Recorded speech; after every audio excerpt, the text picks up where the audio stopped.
Hey guys, welcome back to the channel. This is story about what if Kyuubi protects neglected Naruto from villagers part 1. Before I start, please do support for more amazing content and comments for part 2. Do consider to subscribe my channel and share my video to your friends and check out the description as well. Let's start the video. Konohagaku no Sato, October 10th. It was October 10th, and in Konohagaku no Sato, or Konoha for short, the annual celebration of the defeat of the Kyuubi no Kitsune or nine-tailed demon fox 5 years ago was in full swing. However, one person in particular was not celebrating, no, quite the opposite. In fact, his was running for his life.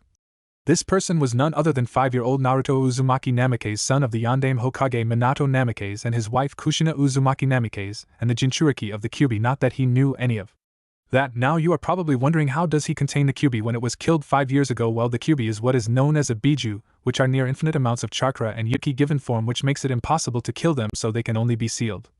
However, due to the Kyuubi being the strongest of the biju, it can only be sealed in a newborn baby, and Naruto was the only baby born on October 10th when the Kyuubi attacked, so the Yondaime Hokage Minato Namikaze was forced to seal the Kyuubi into Naruto, which resulted in the death of not only himself but also Kushina, leaving Naruto an orphan.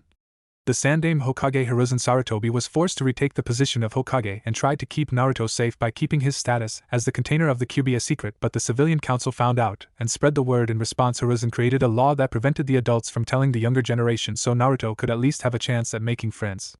However, that didn't stop some of the more violent people from sometimes hunting the boy down to try and kill the demon, which leads us to where we are now. Naruto was running from another mob of people trying to kill him when he ran into a dead end. This way he went in here, yelled one of the people of the mob chasing Naruto, "Shit, they are getting closer, and I'm trapped," thought Naruto frantically, when he suddenly hears a voice, "Hold on, Kit." Suddenly everything goes black. Mindscape. Drip, drip. Drip. Ah, what the hell? Naruto opens his eyes to see himself in what looks like a sewer. Great, the villagers must have caught me and threw me in the sewer again. Well, might as well get up and get out of here. Naruto begins to get up when he hears a voice from behind him, "Come this way, kid, it's time for us to meet." Naruto turns around to see a large gate with a piece of paper on it that reads seal and walks towards it when he notices a huge fox with 9 tails behind it. "Kyuubi!" He screams and falls back. "Yes, kid, I am the Kyuubi no Kitsune, and we are in your mindscape now. You are probably wondering why you are here and how I am here at this." Naruto just nods. Well, kid, the story begins back when the first Hokage Hashirama Senju fought Madara Uchiha at the Valley of the End.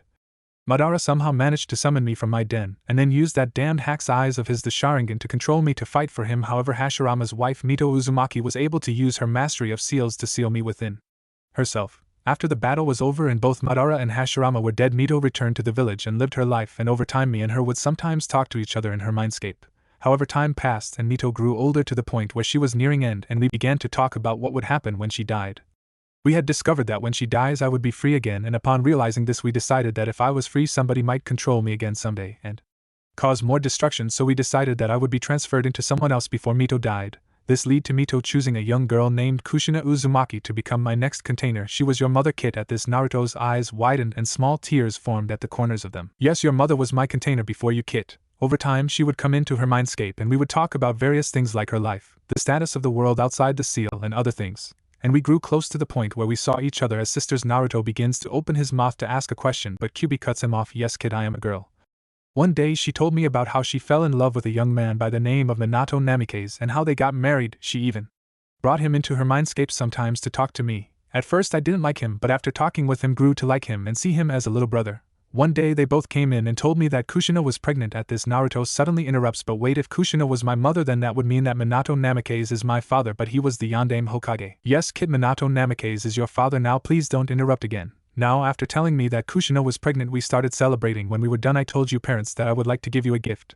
Of course they asked why I would do this, and I simply said that they were the closest thing I have ever had to a family, and any child of theirs I would also consider family.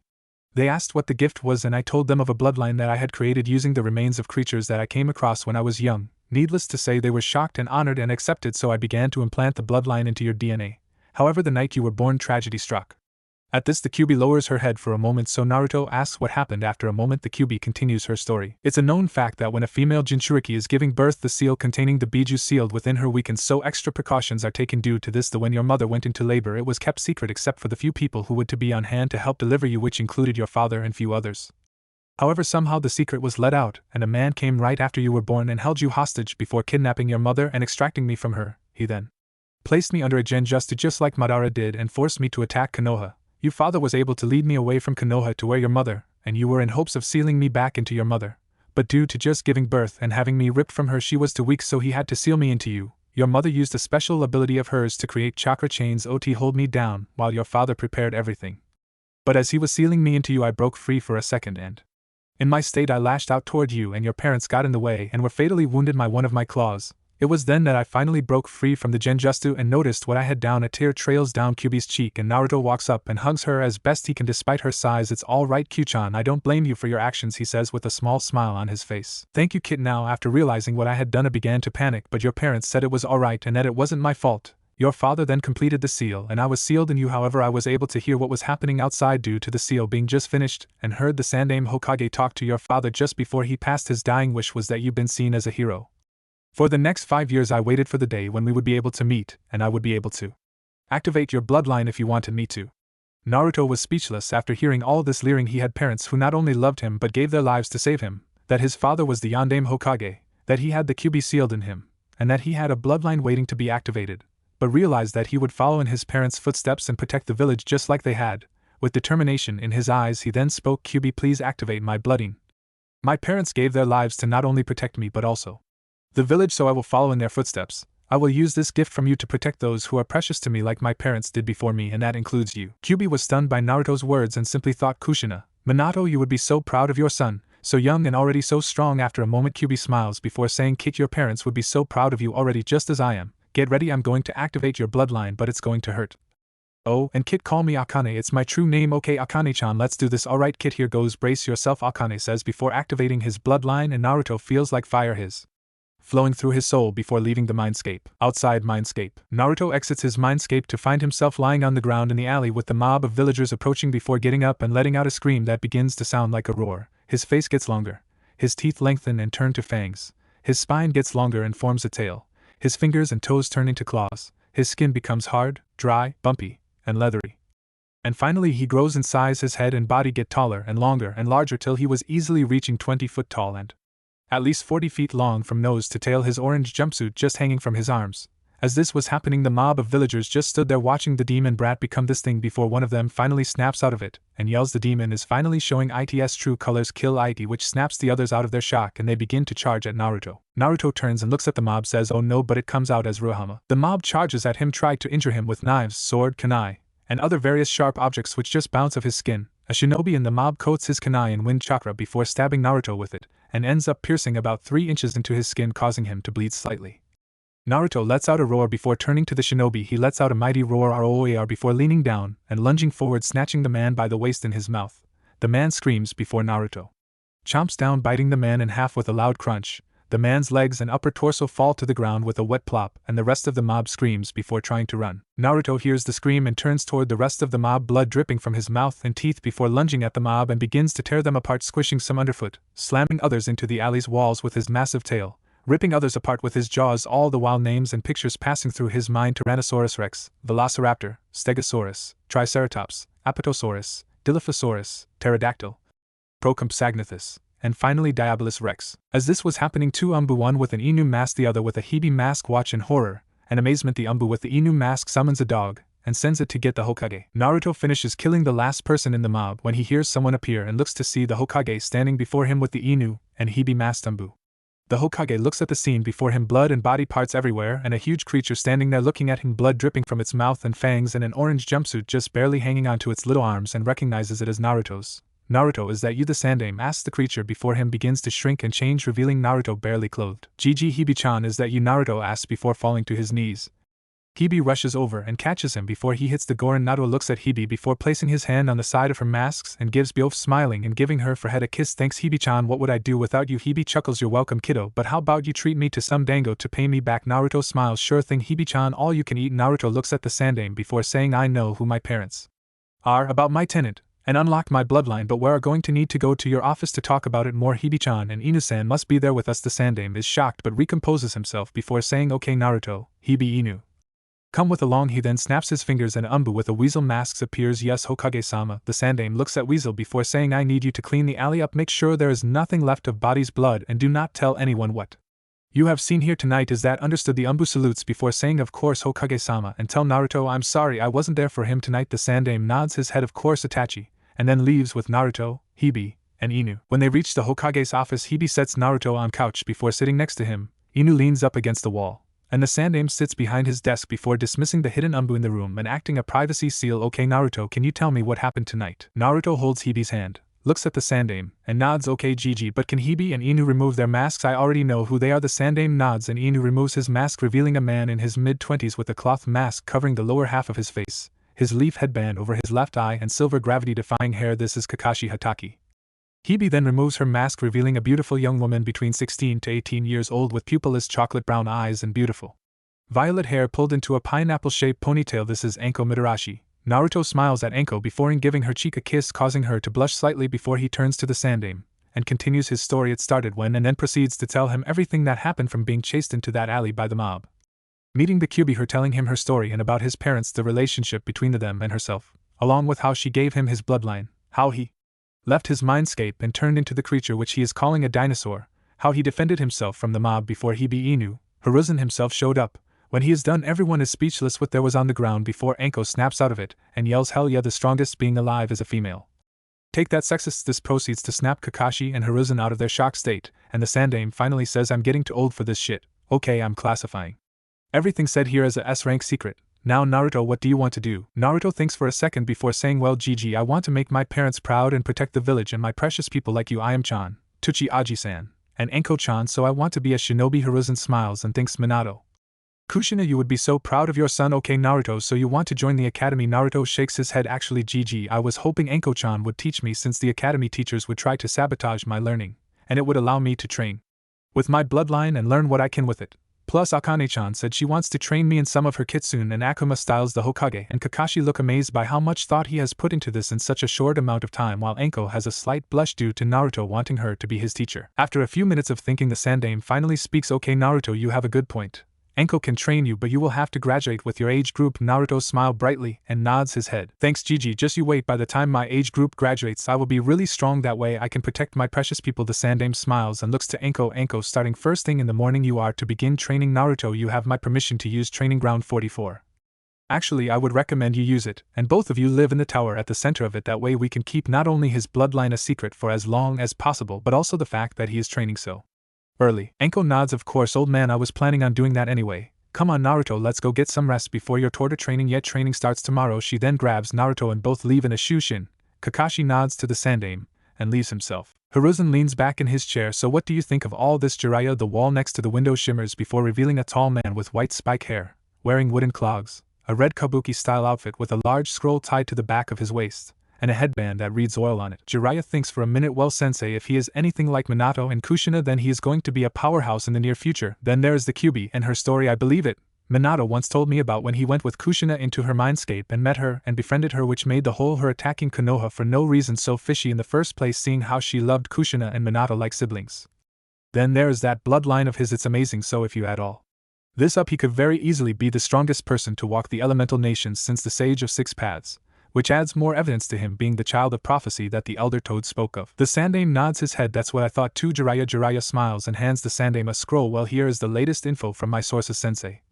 Now if you'll excuse me, I have some research to do." He then giggles perversely and leaves through the window. The Sandaime wipes a little blood from his nose and chuckles before getting up and looking out the window and thinks, "Naruto, you are already so strong for dealing with how the idiots of this village treat you, and you will only continue to grow stronger from now on, and I'm sure your parents are already proud of you." "I know I am." The next morning Naruto wakes up to feel something snuggling his left side and looks over to see Anko using him like a body pillow. A small smile comes to his face as he thinks she really is just like a tilly kid. At times like this he wiggles out of Anko's grip before placing a pillow in his place so she won't wake up before walking out of the bedroom and towards the kitchen to make breakfast. Anko wakes to the smell of something delicious and gets up, noticing Naruto isn't in bed anymore. As she walks to kitchen to see Naruto cooking breakfast, she yawns before asking Naruto, "Good morning Naruto, what's for breakfast?" and sits down at the table. A small sly smile comes to Naruto's face before answering, "Well Anko-chan, we have an egg omelette with cheese, onions, sausage, toast, slices of bacon, and last but not least we have." Anko's eyes widen with each thing he lists off before getting impatient that he is stalling. "Okay, what's the last thing we're having?" Another sly smile comes to Naruto's face. "Well, the last thing is some of my special Naruto dango." As soon he finishes, Anko jumps from her chair and glomps him. "Oh Naruto, you spoil me." He smiles. "Of course I do Anko-chan, but you're worth it.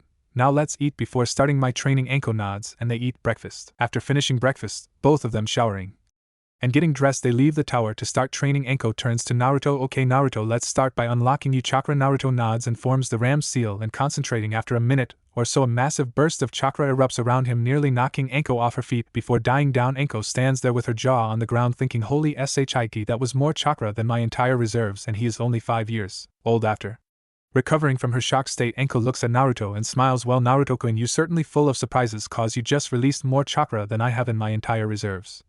Now that you have unlocked your chakra, the torture training can finally begin. She then smiles sadistically. Get ready Naruto, cause the fun is about to start. Naruto merely gulps before thinking, well I did ask for this, so who am I to complain? He nods before saying, I'm ready. Anko-sensei, let's start. And so began Naruto's 8 years of torture training. 1 month later, Naruto had been training with Anko for a month, learning various things including taijutsu, ninjutsu, kenjutsu, shurikenjutsu, tactics, stealth, and traps.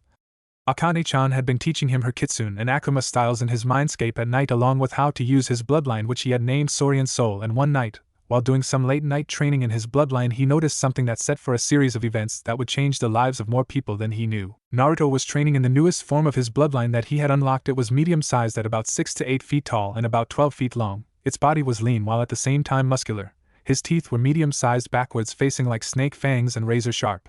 His arms were medium length and had 3 claws for fingers.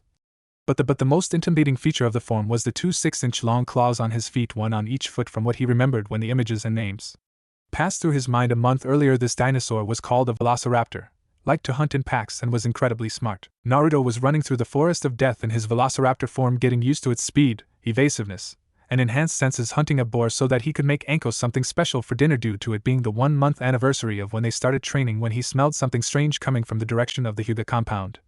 It smelled of fear, and considering it was heading away from the compound, he figured it something was wrong and headed out to see what was happening. 5 minutes earlier, a tall man dressed in all black with Kyuubi headband was running from the Hyuga compound with a large sack over his shoulder. And said sack was 5-year-old Hinata Hyuga, firstborn daughter of clan head Hayashi Hyuga. She had been sleeping when a man came into her room and kidnapped her, and was now taking her who knows where to do who knows what to her, and she was terrified, praying that anyone would come save her. The man smirked, thinking how easy it had been to kidnap the young Hyuga heiress so that Kuma would finally get the Byakugan bloodline. He had been given a mission by the village's council to pose as the ambassador of the village and go to Konoha to talk about establishing a peace treaty as cover to sneak and kidnap the young Hyuga heiress. He had already kidnapped the young girl and was on his way to Kuma when he noticed something up ahead. It looked like some kind of large bipedal lizard-like thing that had 3 claws on each hand, and on each foot was a long, menacing-looking claw in addition to the others. It just stood there looking at him. Naruto had made it back to village fairly quickly and noticed a tall man in black with a large sack over his shoulder that was the source of the fear he smelled earlier, and instantly realized that someone was being kidnapped by this man, so he quickly thought of a plan and put it into action. He created 2 shadow clones, glad that Anko had taught him the jutsu, and due to him using it so much had mastered it, making him able to do it without having to use hand seals. He mentally commanded the 2 velociraptor clones of himself to take up a pincer formation around the man. After they left, he stood out in the open and looked at the man. The man looked at the creature before him for a minute before deciding enough was enough. I don't know what you are, but you best get out of here before I kill. The creature just tilted its head to the side. The man set the sack down and took out a kunai. Fine, have it your way, don't say I didn't warn you, and charged at the creature. As he made it to the halfway point between them, he thought, stupid creature doesn't stand a chance, should have just left. Better finish this quick before anyone shows up. All these thoughts were running through his head as he got closer and closer. He never noticed the 2 shadows come out on either side of him. He never noticed them get closer to him. He never noticed one jump into the air with its feet forward. He never noticed the other slash his abdomen. He never noticed the one in the air descend upon him and tear into his flesh. He never noticed the look in the eyes of the one in front of him that said gotcha. He never noticed any of these things until it was too late. He felt his abdomen get sliced open. He felt the large claws of the one in the air slice into his back and pin him to the ground. He felt the teeth of the one his back grip the back of his neck. He felt fear as the pressure increased. He felt that his neck start to twist as the creature turned its head sharply. Then he felt no more as his neck snapped, severing his spine from his brain, killing him. Naruto looked at the man before him, dead from his clones, snapping his neck before dismissing his clones, tilting his head towards the sky and letting out a roar, that coughing like one that velociraptors do in the movies, before changing back to his normal form and walking over to the sack and opening it. Hinata was terrified. The man had set her down, and then she heard him saying something, and then everything was quiet. She heard footsteps walking toward her before opening the bag. She expected to see the scary man that had put her in the bag, not a boy that had sun blonde hair, the most beautiful blue eyes she had ever seen, 3 whisker-like marks on each cheek, smiling at her as he helped her out of the bag. Naruto helped the girl out of the bag as he took in her appearance. She had midnight blue hair cut into a Heim style. Her eyes were a beautiful white with hints of lavender and had no pupils. She had on lavender pajamas. He smiled at her. Are you alright? She nods. Good, now let's get you home. I'm sure that everyone is worried about you. He grabs her hand, not noticing the blush on her face. My name is Naruto Uzumaki. By the way, what's yours? She blushes a little more before answering. Hinata Hyuga. He smiles. Nice to meet you, Hinata-chan. They walk for a little while before they see a man that looks like an older version of Hinata but male obviously. The man notices them and runs towards them. Hinata, there you are. What happened? And who is this? Hinata proceeds to tell the man what happened while Naruto just stands there waiting till she is done. After Hinata finishes telling the man what happened, he turns towards Naruto. Is what she true, young man? Naruto nods. Yes sir, I was out walking and enjoying the night when I noticed a man in all black running with a sack over his shoulder that was moving like someone inside and went after him. I then confronted said man and let Hinata-chan out of the bag before walking her back home, in which you saw us. The man in front of him looks skeptical, so he continues, if you are having a hard time believing me, you can have someone go check the way we came from. They will find the man on the ground in the middle of the street. Meanwhile, you and I can go with you to see the Hokage, where things will be explained further. The man thinks for a second before nodding. Naruto notices two more men appear next to him. One looks just like the man in front of him. The man turns toward the man that looks like him. Hisashi, go check up the road to see if there is a man lying in the center of the street, and if so, bring him to Inoichi at the INT. Hisashi nods and leaves. He then turns toward the other man. Ko, take Hinata home and inform Hitomi what happened. The other man nods before leaving with Hinata. The man then turns toward Naruto. Come along, Naruto, let's go talk to the Hokage. Naruto's eyes widen. You know who I am? The man chuckles. Of course, I doubt there is anyone in the village that doesn't know who you are. And I must say that prank you played on the civilian council was very funny. Naruto smiles and rubs the back of his head. Thanks, they had it coming. The man smiles. That they did, Naruto, that they did. Naruto and the man reached the Hokage's office and entered to see the Sandame doing paperwork before looking up. Hayashi. Naruto, what can I do for you? The now named Hayashi bows before speaking. Hokage Sama, earlier tonight my daughter Hinata was taken from her room by someone, and after searching I discovered young Naruto here walking her back home, at which time I questioned him, and he told me how he was out for a walk when he noticed a man in black carrying a bag that was moving and proceed to confront the man and rescued Hinata. At this the Hokage's eyes widen and Naruto rubs the back of his head sheepishly. Hayashi then continues, now after hearing young Naruto's story I was a little skeptical and said that we should talk to you about it, and after having escort Hinata home, and my brother Hisashi go see if there was in fact a body down the road we came here. The Hokage then turns to Naruto. Naruto, is what Hayashi said true? Naruto nods his head. Yeah, Gigi, I was out training in that when I noticed the man and confronted him like Hayashi-san said, before letting Hinata-chan out of the bag and walking her home. When Hiyashi-san saw us, Hiyashi raises an eyebrow at the mention of that, wondering what it meant but decided to wait to ask. The doors to the Hokage's office then open to reveal Hisahi, who walks in and bows to the Hokage and Hiyashi before smiling at Naruto. I have just finished my task, Hayashi. And like young Naruto said, there was in fact a man's body down the road along with a sack that had residual amounts of Hinata's chakra in it. Upon bringing the body, which I might add was in my own opinion very effectively killed, to Inoichi-sen, he used his clan's mind walk jutsu to enter the man's mind and found out that he was a shinobi from Kumo that had orders from their council to pose as an ambassador to discuss a peace treaty in order to kidnap a main branch Hyuga to be brought back so that they could have the Byakugan. All of this, however, went on with behind the back of the Yandame Reikage. He finished. The Hokage then nods his head. Thank you, Hisashi, you may return home. Hisashi then bows before leaving. The Hokage turns toward Naruto and smiles. Well done, Naruto, you saved somebody from a fate worse than death tonight. I am very proud of you. Naruto smiles. No problem, Gigi, I'm just glad Hinata-chan is safe. She seems like a nice person. He finishes while the Hokage and Hayashi smile.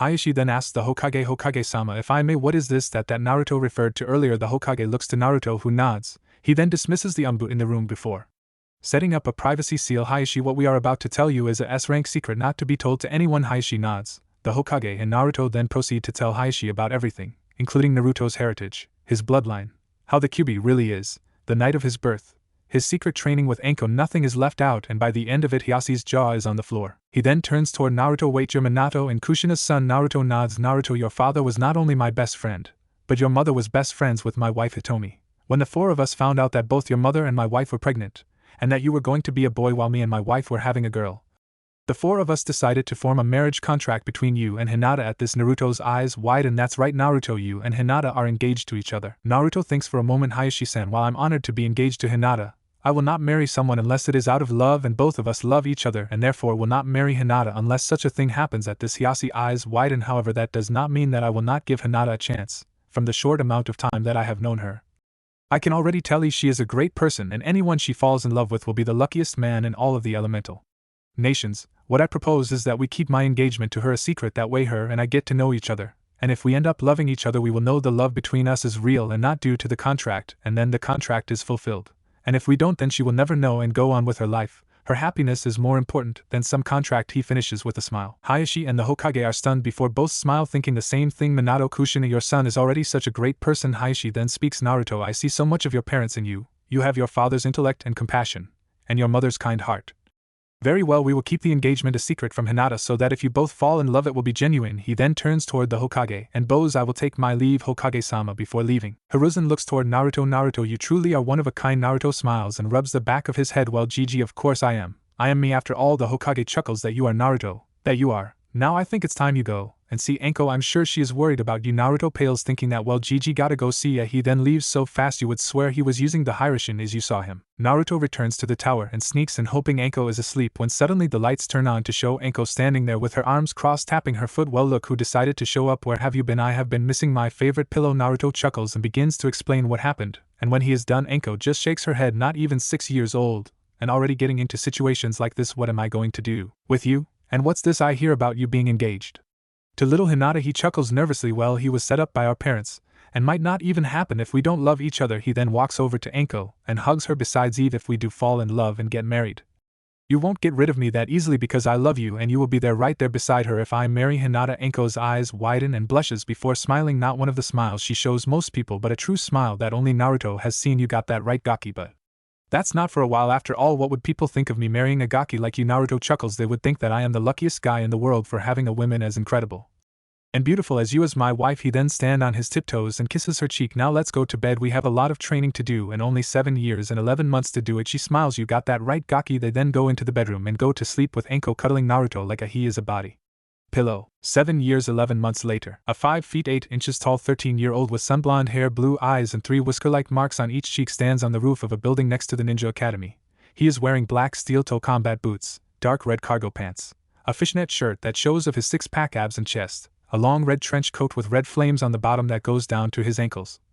On the back of the trench coat near the top are the words Saurian Soul in gold lettering, and underneath it there is some kind of creature's skull Jurassic Park logo. On his right arm there is a tattoo of a crimson nine-tailed fox. On his chest above his right pec there is a tattoo of a purple snake coiled around a heart. On his left pec there is a tattoo of the moon with lavender hints in it above a heart, and he is wearing black sunglasses. He looks at the building before looking at the note in his hands and smiling. Well, better not keep them waiting.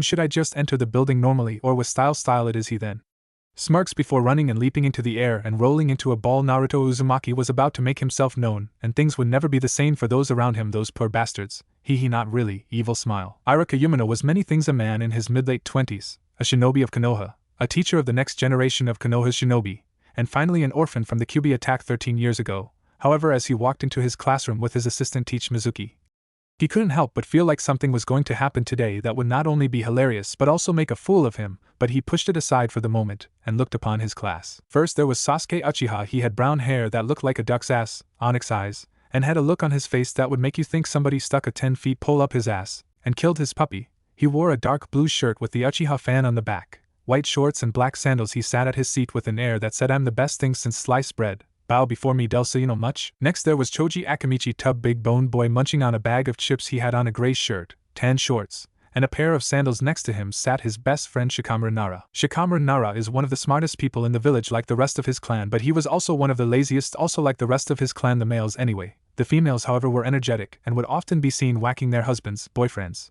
or brothers over the head with frying pans they seemed to pull out of thin hair. He had brown hair pulled into a pineapple ponytail.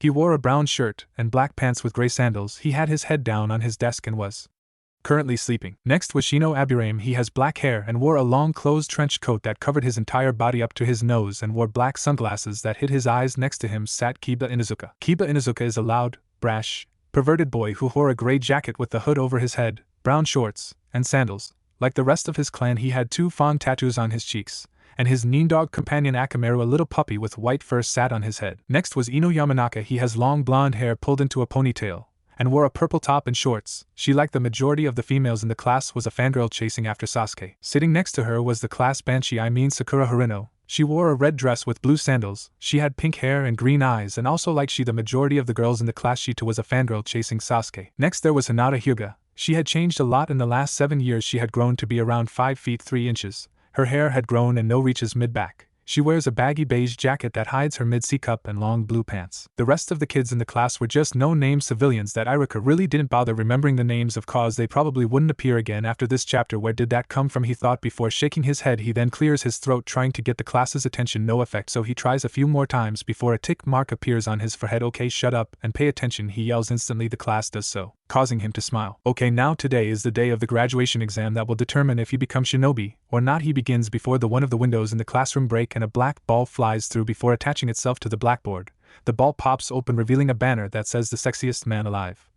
Naruto Uzumaki is here, and standing next to it is a 5 feet 8 inches tall 13-year-old with sunblonde hair, blue eyes, and 3 whisker-like marks on each cheek. Stands on the roof of a building next to the Ninja Academy. He is wearing black steel-toe combat boots, dark red cargo pants, a fishnet shirt that shows of his six-pack abs and chest, a long red trench coat with red flames on the bottom that goes down to his ankles. On the back of the trench coat near the top are the words Saurian Soul in gold lettering, and underneath it there is some kind of creature's skull Jurassic Park logo.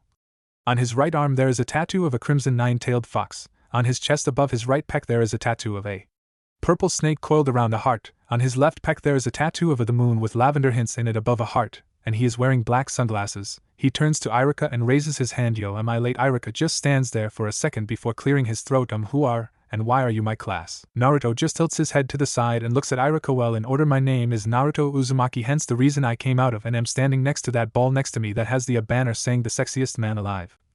Naruto Uzumaki is here. Q sweat drop from most of the class. And as to what I am doing here, this is my class and I'm here to take the graduation exam. I have a note from the Hokage, and hands Irika the note, causing his eyes to widen before rubbing the bridge of his nose and muttering, I need a drink. He then notices Naruto holding a flask out to him. Here's some of my special stash, it helps with the stress. Irika grabs the flask and takes a gulp before handing it back to Naruto. Thanks, I needed that. Okay, now class, we have a new student joining us today. Meet Naruto Uzumaki. Naruto raises his hand. Yo, nice to meet you. Suddenly there was a yell of Irika sensei, why does this nobody get to just join at the end of the year when we're graduating? Only someone as awesome as Sasuke should be able to do that. I just died a little writing that, was the yell of the class. Banshee, I mean Sakura. Yes, Sakura. After recovering and stopping his ears from bleeding, Irika looks at Sakura before saying, first Sakura, he has a note signed by the Hokage himself saying he can, and secondly, if you ever yell like that again I will have you clean the Akimichi sewer system unit lit sparkles with your toothbrush, which caused many of the class to go green in the face, but none more so than Sakura. After composing himself he turns to Naruto and says, okay Naruto, how about you tell us a little about yourself? Naruto smiles before nodding. Okay Irika sensei, my name is Naruto Uzumaki, the sexiest man alive. Q sweat drop from Irika.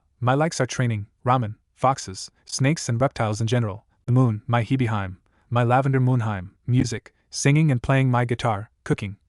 My dislikes are traitors, rapists, perverts, the time it takes to cook ramen, and people who can't tell the difference between a kunai and the scroll it's sealed in. My dream for the future is to get stronger to protect my precious people, bring peace to the elemental nations, become Hokage, and have a family. He finishes with smile. Irika and the class sit there speechless for a bit before there is a loud squeal and a midnight blue-haired blur rockets into Naruto, who just catches it and twirls around before stopping. He looks at the person in his arms and smiles. Hello Hinata-chan, did you miss me? Her answer was to put her arms around his neck and kiss him on the lips passionately as he wraps his arms around her waist. This causes various reactions among the class. Juroka has his jaw on the ground and a little blood dripping down his nose, and the rest of the class has their jaws on the floor. After ending the kiss, Naruto looks Hinata in the eyes and smiles. I'll take that as a yes, she responds by tapping him on the chest lightly. Naruto looks at the class. What, haven't you ever seen someone kiss their fiancé before?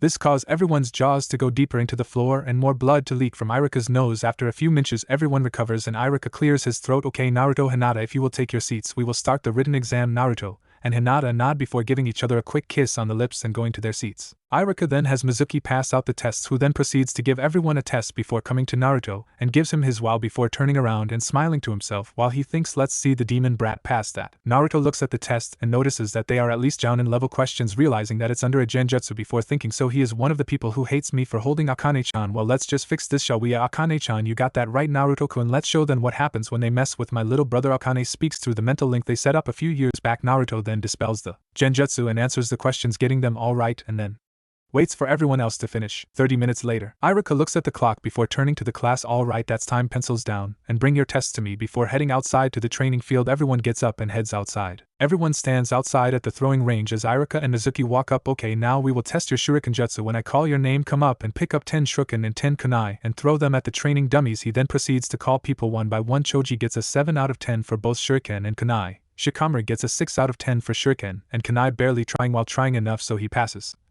Shino gets a 7 out of 10 for Shuriken and 8 out of 10 for Kunai. Kiba gets a 7/10 for both Shuriken and Kunai. Both Ino and Sakura get 6 out of 10 for both Shuriken and Kunai. Hinata gets a 8 out of 10 for both Kunai and Shuriken. Sasuke gets a 8 out of 10 for Shuriken and a 9 out of 10 for Kunai, causing his fangirls to scream about how he is the best. He walks from the throwing spot and gives Naruto a look that says beat that dope. Naruto just ignores him. Iruka then calls Naruto's name. Naruto walks up to the line and picks up the Kunai and Shuriken. Iruka looks at him and says whenever you're ready Naruto. Naruto nods and gets into a throwing stance before throwing all 10 Kunai at once, followed by all 10 Shuriken. After he is done, most of the class laughs thinking he missed and Sakura yells the baka can't even hit the target. Everyone then looks to Iruka, who has his eyes wide and his jaw wide open before turning to Naruto. Great job Naruto, perfect score and bonus points for hitting other vital points. This shuts everyone up and Sakura yells what are you taking about sensei, he missed everyone. Iruka then turns to Sakura. No Sakura, he not only hit everyone, he placed them in places that are all fatal, ranging from the throat, lungs, kidneys, liver, and finally the eyes. This shuts her up while everyone just looks on with wide eyes and Sasuke grits his teeth due to the dope getting a higher score. Iruka then says okay, next up is Taijutsu. First up is Shino Aburaim vs Random Civilian 1. Iruka starts the match and within a few minutes the winner is Shino. Next is Choji vs Shikamaru. Shikamaru forfeits, stating it's too troublesome. Then Ino vs Sakura, which ends in a draw. Next is Kiba vs Random Civilian 2 and Kiba wins fairly quickly. Hinata wins against Random Civilian 3. Finally, Iruka calls Sasuke Uchiha vs Naruto Uzumaki. Naruto steps into the ring and gets into a stance as Sasuke walks into the ring. You should give up now, dope. There is no way you can beat me and Uchiha. We are the elite of this village. No one is better than us, as he gets into the Uchiha interceptor fist style.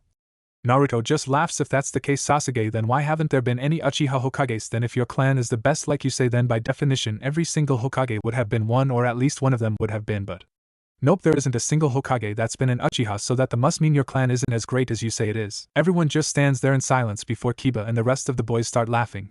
Hinata giggles while Sakura and the rest of the fangirls start screaming at Naruto. Sasuke gets furious before yelling I will kill you, dope, and charging at Naruto. Sasuke throws a wild poke at Naruto's head, but Naruto just moves his head to the side before giving a hard uppercut to Sasuke's chin, sending him flying into the air. Naruto then jumps into the air, delivers a devastating axe kick to Sasuke's stomach, send him crashing into the ground where he bounces off the ground.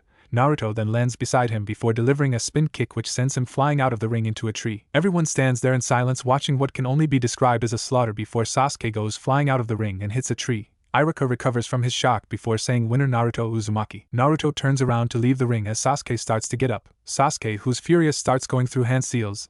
Iruka notices this and tries to rush to stop him but is too late as Sasuke stops and takes a deep breath before yelling fire style. Grand Fireball Jutsu. A medium-sized fire blows out of his mouth and heads toward Naruto, who turns around just in time to see the fireball hit him. Everyone watches in horror as they see the fireball hit Naruto, and Sakura yells, yeah, that's what you get for not letting Sasuke-kun win like you should have, baka, now you're dead, and laughs. Everyone turns to look at her with a WTF expression on their face right before Hinata hits her with a Juken strike, knocking her out. Sasuke begins laughing manically. That's what you get, dope, when you go against an elite like myself. He then suddenly feels something cold and metal on his throat and turns to see Naruto next to him completely unharmed, holding a kunai to his throat with a murderous look in his eyes, before he says, so you think you can try to kill a fellow leaf shinobi just they beat you in perfectly legal spar? You do know that what you just did counts as treason, right, team? Which means I am well within my rights to simply end your life right here, you pathetic sack of shit.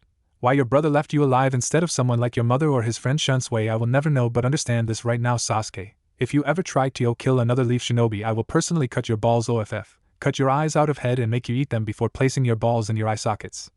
Before cutting that tiny pentacle dick of yours and shove it down your throat, before shoving my foot so far up your ass I will force the pole that stuck up there out your mouth. Do I make myself clear? He yelled, leaking massive amounts of K.I.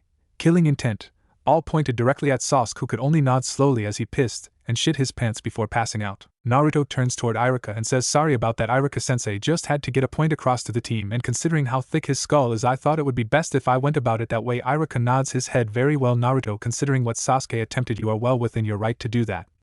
And I will be brining his actions up with the Hokage, so he will definitely get punished. Naruto nods his head. I don't think that will be necessary, isn't that right, Umbu-san? And Umbu, with the Ina mask, jumps down and nods to Naruto. Very impressive on being able to find me, Naruto. How were you able to do so, if I might ask? Naruto smile. I was able to smell you. The Umbu just stand there. And what do I smell like, if I might ask? Naruto beckons the Umbu over and whispers in his ear. The Umbu suddenly flinches before standing up. Well, I will keep that in mind, Naruto, and thank you for the advice. Now I will take the Uchiha to clean himself up before taking him to the Hokage. Have a nice day. Naruto smiles. You too, Inus, and the Umbu then leaves. Naruto turns toward the class and asks, what? Iruka looks at him and asks, "What did you tell him, Naruto?" Naruto pats his fist into his palm and his eyes a little before grinning sadistically. "I told him he smells like semen, alcohol, and shame, and that he may want to lay off on playing his skin flute before going out on patrol, or at least take a shower to wash off the shame and smell before he does so." Iruka and everyone just stand there with their jaws on the ground before bursting out in laughter. After about 10 minutes they calm down and Iruka speaks. "Okay, now that that's out of our system, let's start the final part of the exam, the ninjutsu portion. When I call your name, please perform a hinge, substitution, and finally the bunshin clone, in that order, and if you have any other jutsu for extra credit." Okay, first up is one by one the class went up to take the test with the civilians mostly failing, with all the clan heirs and Sakura, and I wish I could just fail her right here, each performing the 3 required jutsu and an extra credit. 1 Choji use his partial expansion jutsu, Shikamaru use his cage main jutsu, Ino use her mind-body switch jutsu on Shikamaru to make him do an embarrassing dance, Shino used his clan's bug clone jutsu, Kiba used his clan's man-beast clone with Akamaru, Sakura used some pathetic genjutsu on random civilian 4, Hinata used her clan's 32 palm strike. And finally it was Naruto's turn. Iruka looks at Naruto. "Okay Naruto, please perform the henge." Naruto nods and instantly changes into a perfect copy of the yandere before Iruka gives him the signal to release it. "Very good Naruto, a perfect transformation, and without hand seals, bonus points for that. Now please perform the substitution." Naruto nods and smiles sadistically. Suddenly there is a poof of smoke, and the sandame is there reading a very familiar orange book with blood leaking from his nose. Iruka looks at him and clears his throat. "Hokage-sama." The sandame looks up and sees Iruka and everyone else before asking, "Naruto?" Iruka nods his head and suddenly the Hokage goes up in a poof of smoke and Naruto is standing there again snickering. Iruka sighs and looks at Naruto. "Okay Naruto, now please perform the bunshin." Naruto tilts his head and asks Iruka-sensei, "Can it be a variation of the bunshin?" Iruka nods his head and Naruto then closes his eyes. Suddenly the whole training field goes up in smoke. When it clears there are at least 500 Naruto clones standing there doing various things from cleaning their nails to play rock paper scissors with each other. Iruka sees this, and his jaw hits the ground and he drops his clipboard. "Naruto, are these what I think they are?" Naruto nods. "Yep, they are shadow clones." Kiba then asks Iruka-sensei, "What are shadow clones?" Iruka gathers himself before answering Kiba. "The shadow clone jutsu is a A-rank kenjutsu due to the large amount of chakra needed to perform it. It requires so much chakra that most jounin can only make between 5 to 10 before they run out of chakra. Hokage-sama himself could only make around 100 when he was in his prime. But for Naruto to make over 500 in one sitting and not even be winded is astounding alone, but to do so at the age of 13 is just mind-boggling." Everyone's jaws hit the ground as they look at Naruto. Iruka finally recovers from the shock as Naruto dispels the clones. "Okay Naruto, I have a feeling I am going to regret saying this, but do you have a jutsu you would like to perform for extra credit?"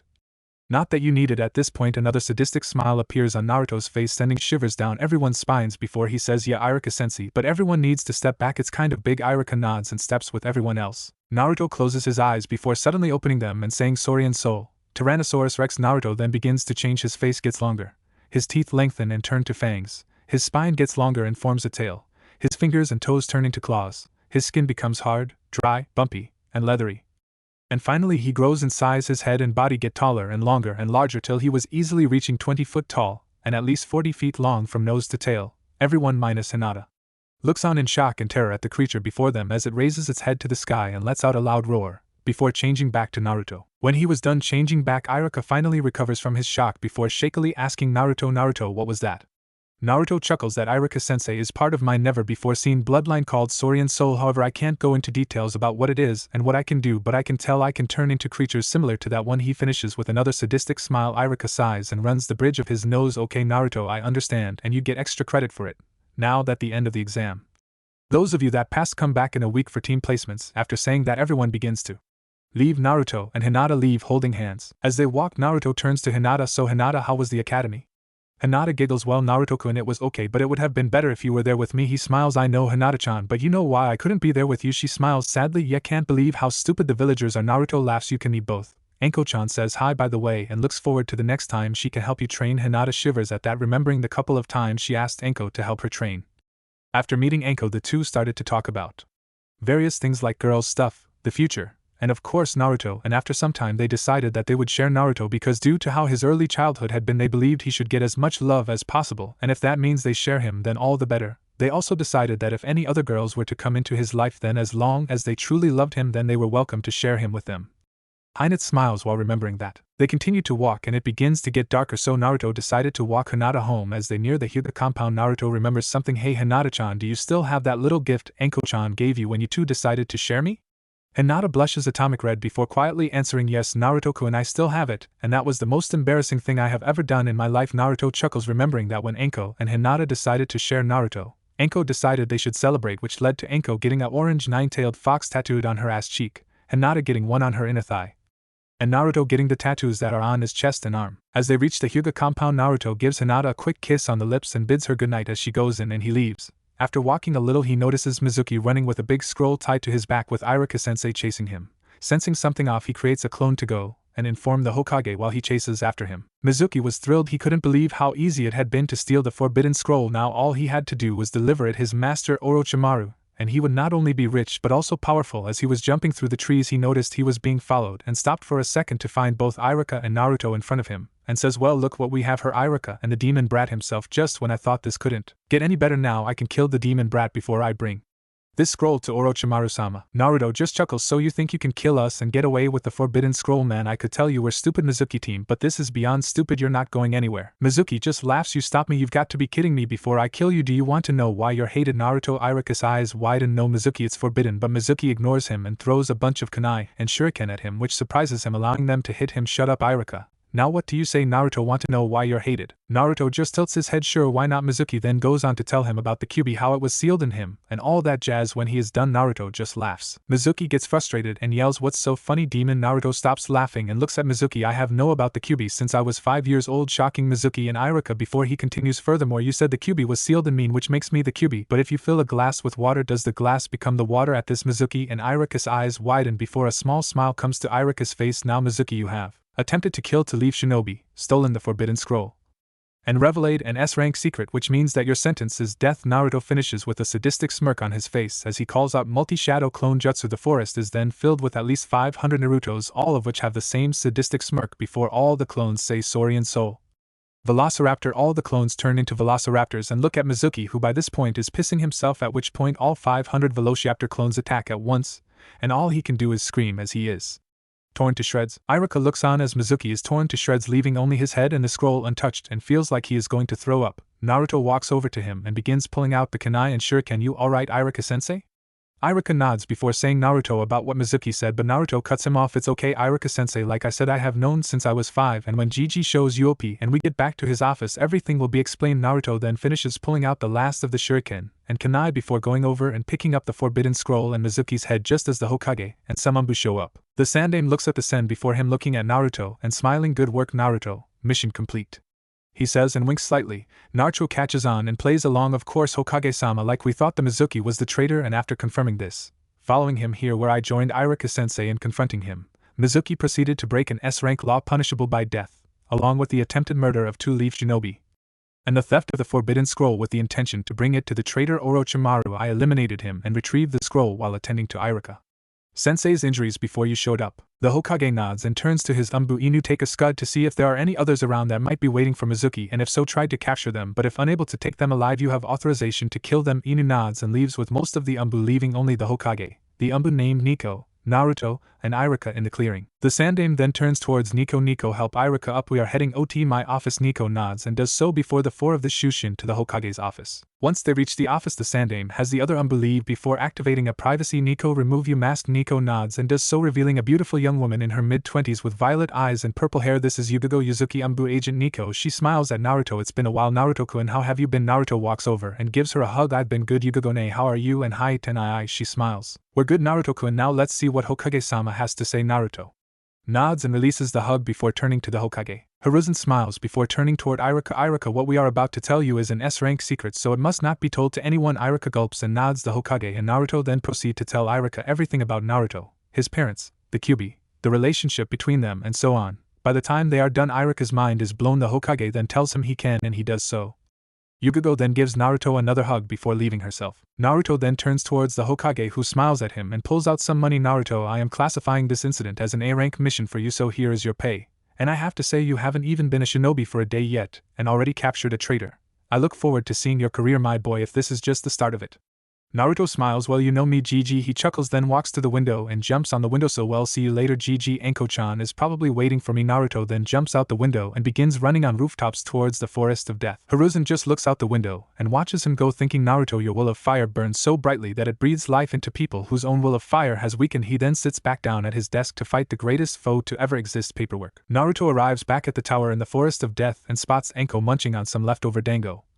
He smirks and sneaks up behind her before wrapping his arms around her waist and kissing her name, causing her to let out a moan, and turns her head to see Naruto. You know, Naruto-kun, it's not very smart to sneak up on me, he chuckles before kissing her neck again. I can't help it, especially considering how much I love you and how beautiful you are. Anko blushes a little as she thinks how much she has changed in the 8 years they have been together. She still wears her violet hair and the same pineapple ponytail. She now wears a long tan trench coat that reaches her heels. She has on a black miniskirt held up by a belt that has a snake wrapped around a fox head holding it up. She wears a black mini top with a fishnet mesh shirt covering it, black shin guards and arm guards, and a pair of black combat boots like Naruto. Naruto sits down at the table and grabs a stick of dango as Anko asks, so how was your first and last day of the academy? Naruto smiles and begins to tell her how his day went, starting with how he entered the classroom, which causes her to laugh and tell him good job. He then tells her how everyone reacted to not only him joining them, but him being Hinata's fiancé, which makes her laugh. Naruto then tells her about the test, how Mizuki tried to sabotage, and how Sasuke tried to kill him after being beaten, which caused her to nearly storm out and kill the team before Naruto calms her down and tells her how he dealt with him. Then he tells her of the ninjutsu test and how he got extra credit, which causes her to laugh again. Naruto then tells her how he walked Hinata home and found out she still has the tattoo on her inner thigh. Anko blushes a little before laughing at that, remembering that day. Naruto then tells her about taking care of Mizuki, saving Irika, and returning the forbidden scroll to Gigi. When he finishes, Anko just looks at him and smiles, all that in less than a day of being a shinobi. Damn, Naruto-kun, that's impressive. She then gives him a quick kiss on the lips before getting up and leads him to the bedroom. Come on Naruto-kun, time for bed, you've had a busy day and nay your rest, Anko says as she begins undressing until she is in just her purple bra and thong before getting under the blankets. Naruto then gets undressed till he is in his burnt orange boxers and get under the blankets next to her, holding her in his arms before kissing her forehead. Good night my Hebe queen, he says. She smiles and kisses his forehead. Good night by Foxy King, she says as they fall asleep in each other's arms. Naruto woke the next morning to find his vision blocked by something, and judging by how soft it was, he had a very good idea as to what it was. Anko's D cup. He smiles and thinks, I don't know how you do it, Anko-chan, but why is it that every morning you somehow end up without your bra even though you were wearing it when we went to bed? He slides out from under her and places a pillow in his place before covering her back up with the blanket and going to make breakfast. As Naruto makes breakfast, he thinks on what he should do for the next few days before team placements. Let's see, team placements are in 6 days. That gives me time to get to know my fellow genin minus Sakura. He shudders and prays to Kami that he isn't placed on a team with the Banshee. I mean Sakura, I should probably keep training, take Hinata on a few dates, and prepare for the shit storm that those damned civilian counselors are going to send my way when they find out about me beating their precious Uchiha. Why does Gigi even keep them around? All they do is bitch about things that they have no say in. Naruto chuckles and sadistic smirk comes to his face as he plans for the inevitable meeting with the councils before continuing to make breakfast. Naruto finishes placing breakfast on the table as Anko comes out scratching the back of her head while yawning. Morning Naruto-kun, what's for breakfast? He smiles. Well Anko-chan, we have eggs, toast, bacon and your favorite dango. However, I suggest you take a look at your current state of dress before you start eating. Anko looks down at what she is wearing and notices she is only wearing her purple thong before looking back up at Naruto, who is smirking. Now Anko-chan, as beautiful as you are and how much I enjoy seeing you wearing just panties, I think you should get dressed. Anko blushes before smirking and cupping her. What's the matter Naruto-kun, are you afraid you won't be able to control yourself seeing me like this? Naruto walks over and gives her quick kiss on lips before smirking. Not at all Anko-chan, it's just if you keep walking around like it would only be fair if I started walking around in just my boxers, and you likely jump me right then and there. Now go get dressed or no dango. Anko blushes at being out teased before realizing what he said and rushes to get dresses lest she risks her dango. Naruto smiles before sitting and waiting for her to return. After they finish breakfast and Naruto washes the dishes while Anko dries them, she turns to him. So Naruto-kun, what do you plan to do for the few days until team placements? He thinks for a minute. Well, I was thinking of training some more if you want to join me. Maybe we could get Hinata-chan to join us, seeing how it's been a while since she did so. Anko smiles sadistically at the thought of training Hinata again before Naruto sees this and smiles. Now Anko-chan, I know what you're thinking, but try to keep the injuries down to a minimum this time, especially since Hinata can't find out which team she is on if she is in the hospital. Anko pouts a little before Naruto kisses her forehead. Now none of that Anko-chan, if we're lucky I will get placed on Hinata-chan's team with you as our sensei, that way the three of us can train together all we want. Anko instantly stops pouting as that thought comes to her mind. Now other than training, I was thinking of getting to know the others who graduated and preparing for the inevitable meeting with the councils when they hear how I kicked the Uchihas. As Naruto smiles, remembering the ass kicking he gave the team Emo King. Anko smirks at hearing that and says, okay Naruto-kun, sounds like a plan, just remember to bring a camera to the council meeting, I want to see their faces when you show them why they shouldn't mess with you. Naruto smiles before giving her a quick peck on the lips. Of course my Hebe queen. Was already planning to. Anko, you better my foxy king or you're sleeping on the couch for a week. Naruto shudders remembering the last time he had to sleep on the couch after accidentally ruining Anko's dango. Naruto gives her one last kiss before they leave the tower to go and train. 1 week later. The week passed by quickly for Naruto. The first day he met up with Hinata and they went on a date in the park before watching the sunset from the top of Hokage Monument. The next day Naruto got to know his fellow genin minus Sakura and found they were pretty cool. Shino was pretty quiet but Naruto could tell what he was saying by reading his body language. Shikamaru and Choji were pretty fun to be around despite Shikamaru being really lazy and Choji always eating something. Kiba tried to challenge him for Hinata-chan, saying that as an alpha she was his, which ended with Naruto kicking the shit out of him figuratively and literally. The rest of the week Naruto hung out with Hinata and Anko, either training or just relaxing. It was the day of team placements, and Naruto was standing on the roof of the building across from the academy wearing his usual trench coat, combat boots, red cargo pants, fishnet shirt, and black sunglasses, thinking about how he would enter the classroom. He noticed Yuka just walk in before standing behind the podium and instantly came up with a way to enter. Smiling sadistically he sinks into the roof. Iruka had just entered his classroom and told everyone to shut up before doing roll call. As he went down the list he came to Naruto's name and silently prayed he wouldn't do any like when he first introduced himself. And, oh poor Iruka, he has no idea what Naruto has in store for him, but I do cue evil smile. As he called Naruto's name something started to come out the top of the podium slowly. Inch by inch it came out till it revealed it was Naruto's head. He had a creepy smile on his face that would make Orochimaru shiver before he suddenly said I'm Hurry in a very creepy sing-song voice that nearly made Iruka have a heart attack as he jumped into the air screaming like a little fangirl and using chakra to stick the wall.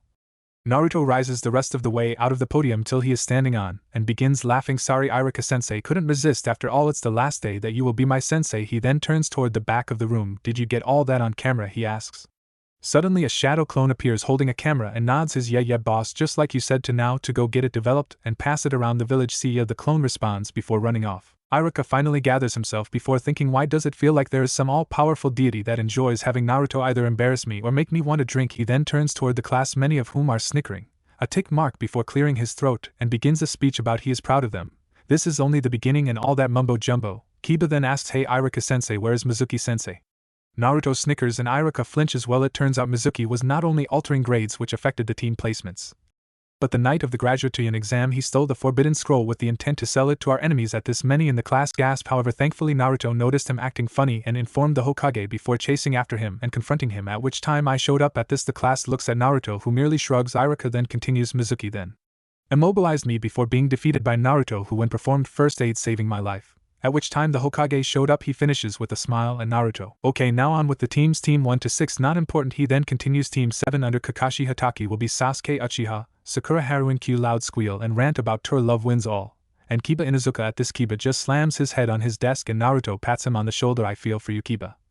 I really do. My advice, bring heavy duty earplugs if you want to stay sane. Kiba looks over and nods. Iruka continues going down the list. Team 9 is still in circulation, so Team 10 under Asuma Sarutobi will be Shikamaru Nara, Choji Akimichi, and Ino Yamanaka. At this Ino just groans. Iruka ignores her and continue. Now here is where things get interesting. Team 8 under Kurenai Yuhi will be Shino Aburame and Hinata Hyuga. However, due to a Jonin taking an interest in Naruto's skills and wanting to take him as an apprentice, that leaves Team 8 short a member, so Hokage-sama decided to place him on Team 8 with his sensei, meaning Team 8 will now be Shino Aburame, Hinata Hyuga, and Naruto Uzumaki under Kurenai Yuhi with Ko-sensei. But before he can finish, the window breaks and in flies a black ball that opens to reveal a banner that reads the sexy but taken Anko Mitarashi / soon Tobi Uzumaki. At the bottom is a chibi drawing of Naruto in a tuxedo with Anko hanging off him wearing a wedding gown. Next to the banner is none other than Anko herself with a shit-eating grin on her face as she looks at Naruto, who simple smile and thinks I should have known it would be Anko, this is just like her. Iruka looks at Anko. Anko-san, you're early. She merely chuckles and says sorry about that, just couldn't wait to get my cute little genins and begin their tour training. Yeah, that's right, Iruka sighs. The door suddenly opens and in walks a black-haired woman with red eyes wearing black sandals, a black skirt, and a red and white dress that looks like it's made of bandages. She turns to Anko and glares. Damn it, Anko, I told you to wait. We are early. Anko just chuckles and rubs the back of her head.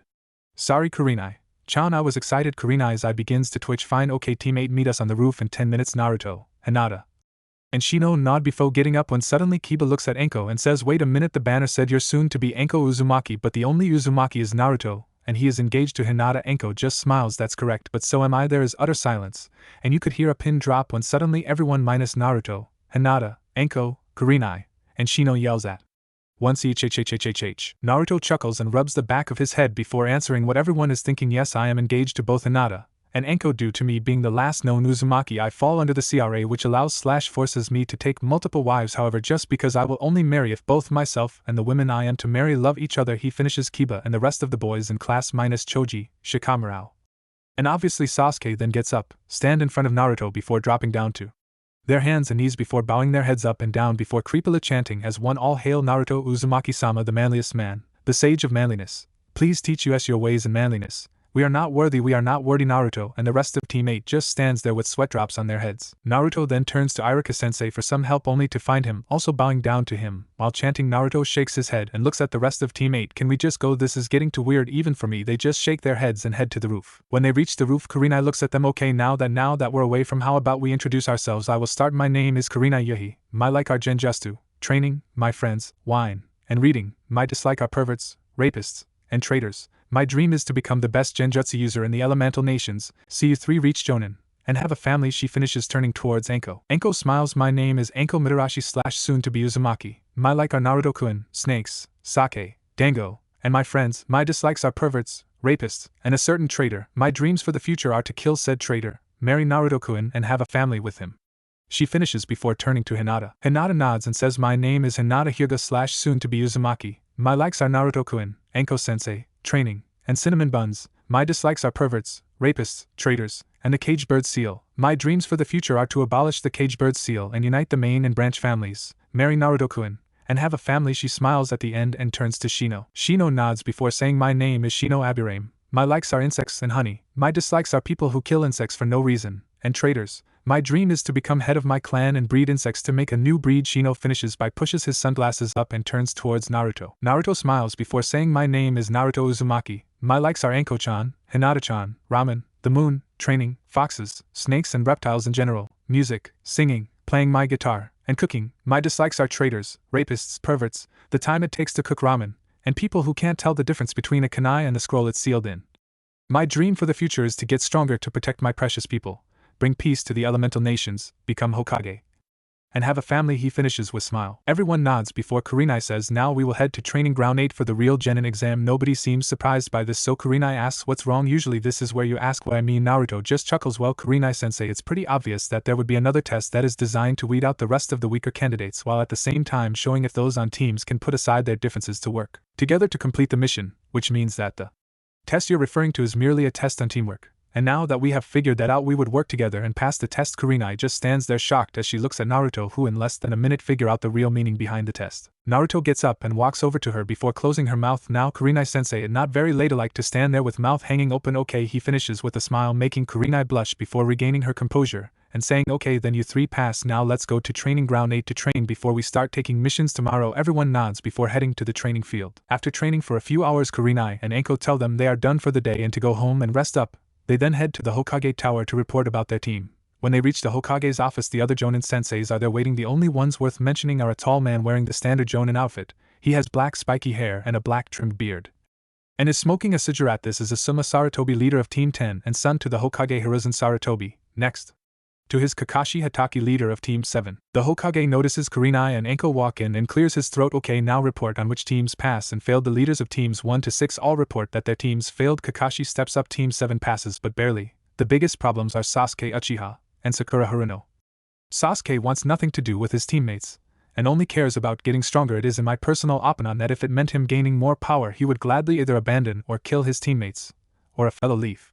Shinobi case in point, the incident where he attempted to kill Naruto Uzumaki after he losing to him in a spar. Sakura on the other hand only cares about impressing Sasuke. Kiba tried to bring the team together to get the bells but they blew him off, and it was only after giving them a second chance did they pass. He finishes. The Hokage thinks for a minute. Sasuke shall be forced to go see Inoichi weekly to check his mental state. If he fails once, he shall be stripped of his shinobi license, have his chakra sealed, and become a civilian, he said, shocking some of the Jonin. He then turned to Suma, who his report that Team 10 passed. The Sandame nodded before turning toward Kurenai and Enko. Kurenai, Enko, your turn, he said with a smile, already having an idea of how things went. Kurenai cleared her throat. Well, Hokage-sam, Team 8 passed with flying colors. She then goes on to explain how Naruto figured out the true meaning of the test less than a minute after they were told they were not genin yet. She then proceeded to tell him of the training session they had along with Naruto revealing his bloodline, which shocked the Jonin that didn't know he had one. When she was done, the Hokage merely chuckles, drawing everyone's attention. Well, it seems Naruto is finally revealing his skills, and the way he did so is just like him. Okay, everyone is dismissed. The Jonin leave and the Hokage just chuckles. He then turns toward one of the corners of the room and says, Nico, please inform the council that there will be a meeting that they all are to attend in the next 30 minutes. Then go and inform Naruto of it. He probably already has a good idea of what it's about. Nico nods before leaving and the Hokage chuckles and thinks time to go bust some heads. 30 minutes later, the Hokage sits at the head of a U-shaped ring of bleachers. On either side of him sit his advisors Koharu and Thing 1 and Thing 2, also known as Danzo, and what's his name. On the left side of them sits the Civilian Council, aka the Peanut Gallery. On his right side sat the Shinobi Council, which consisted of Shikaku Nara, Chuza Akimichi, Inoichi Yamanak, Suminazuka, Shibi Aburame, and Hyase Hyuga. Shikaku, Chuza, Shibi, and Inoichi look like older versions of their kids, except in Inoichi's case an older male version of Ino. Hayashi looks the same as when Naruto met him 8 years ago. Suminazuka, the Inuzuka clan head and mother of Hana Inuzuka, and Kiba Inuzuka, is about 5'6" with high D-cup. She wears long gray pants,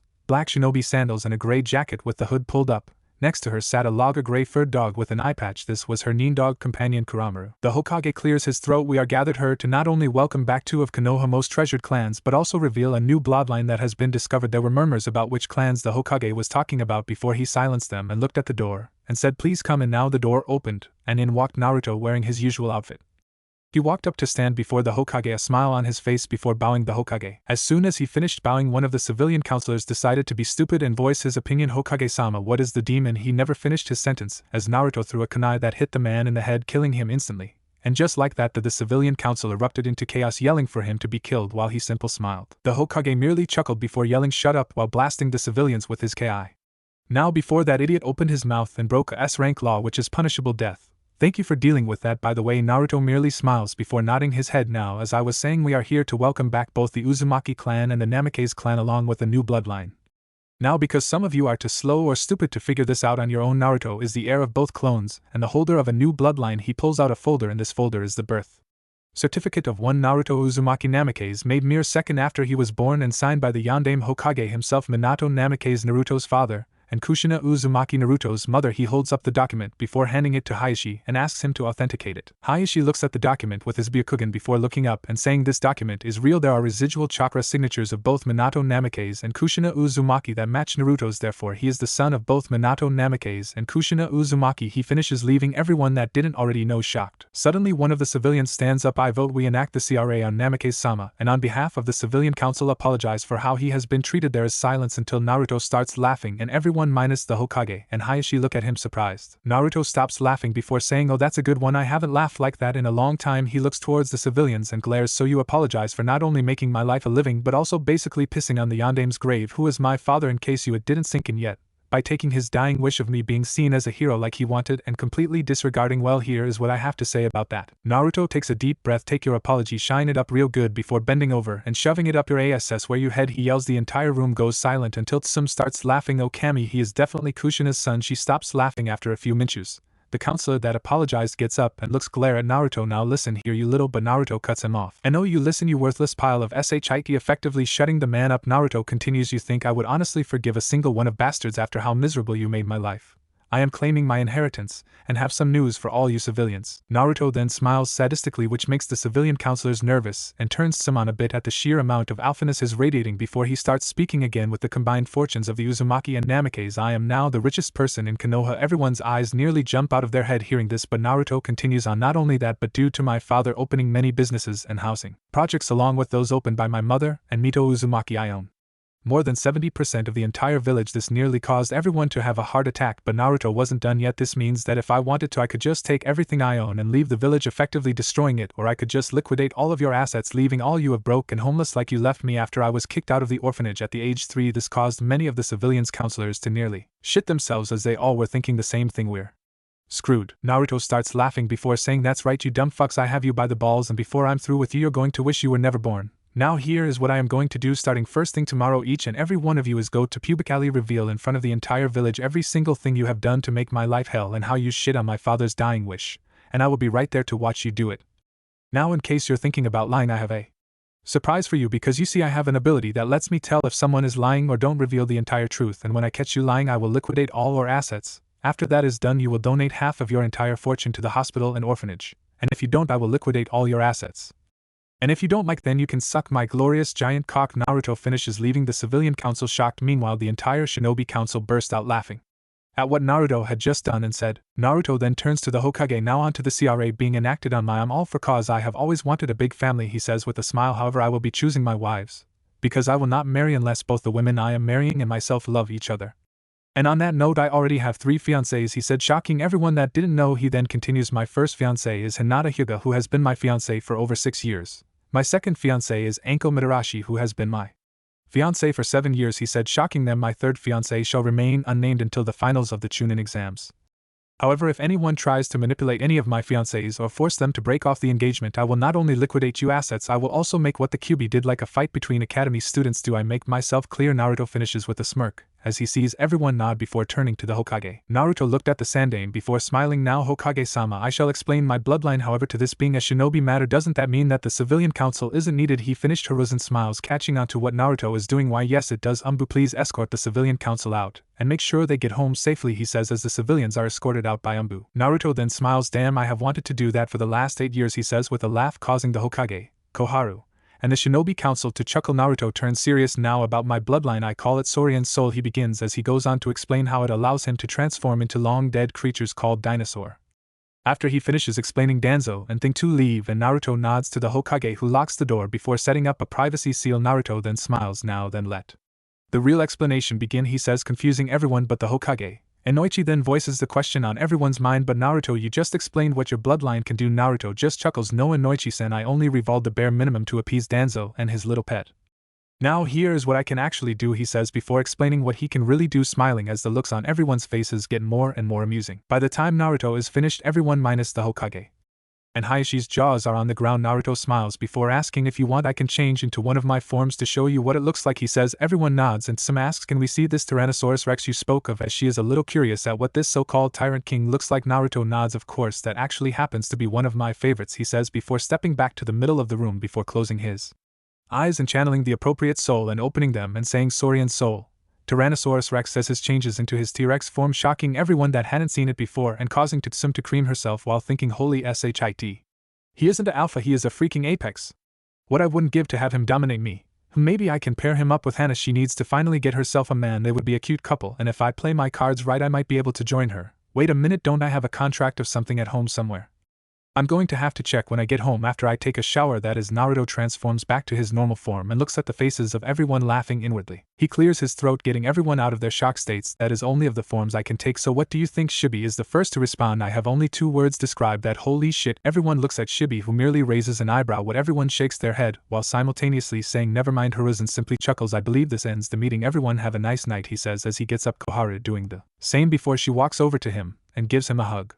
To which he hugs back and she says, it's good to see you, Naruto-kun, I'm glad you're doing well. He smiles as they release each other. Me to Obasan, how had your back been lately? She chuckles. It's been better, Naruto-kun, but the past few days it's starting to hurt more and more. Naruto reaches into one of the pockets in his pants and pulls out a large bag of a strange green leaves with 5 points and hands it to her. Here, Obasan, I found these one day while training deep in the forest of death and found out that smoking them relieves all kinds of muscle aches. Koharu's eyes go wide at hearing this before thanking him. Naruto then pulls out more bags and gives them to everyone except for Chuza, who asks, why didn't I get a bag? Naruto chuckles. There's one side effect to using this weed, and that is you get the munchies and you get them bad. One time after smoking some I ended up eating over 100 Naruto-sized bowls of ramen at Ichiraku's. Everyone's eyes widen, thinking what would happen if someone formed the Akimichi clan smoked some of this weed. Naruto realizes they figured out what would happen exactly if an Akimichi were to smoke this. There is no telling how much they would eat.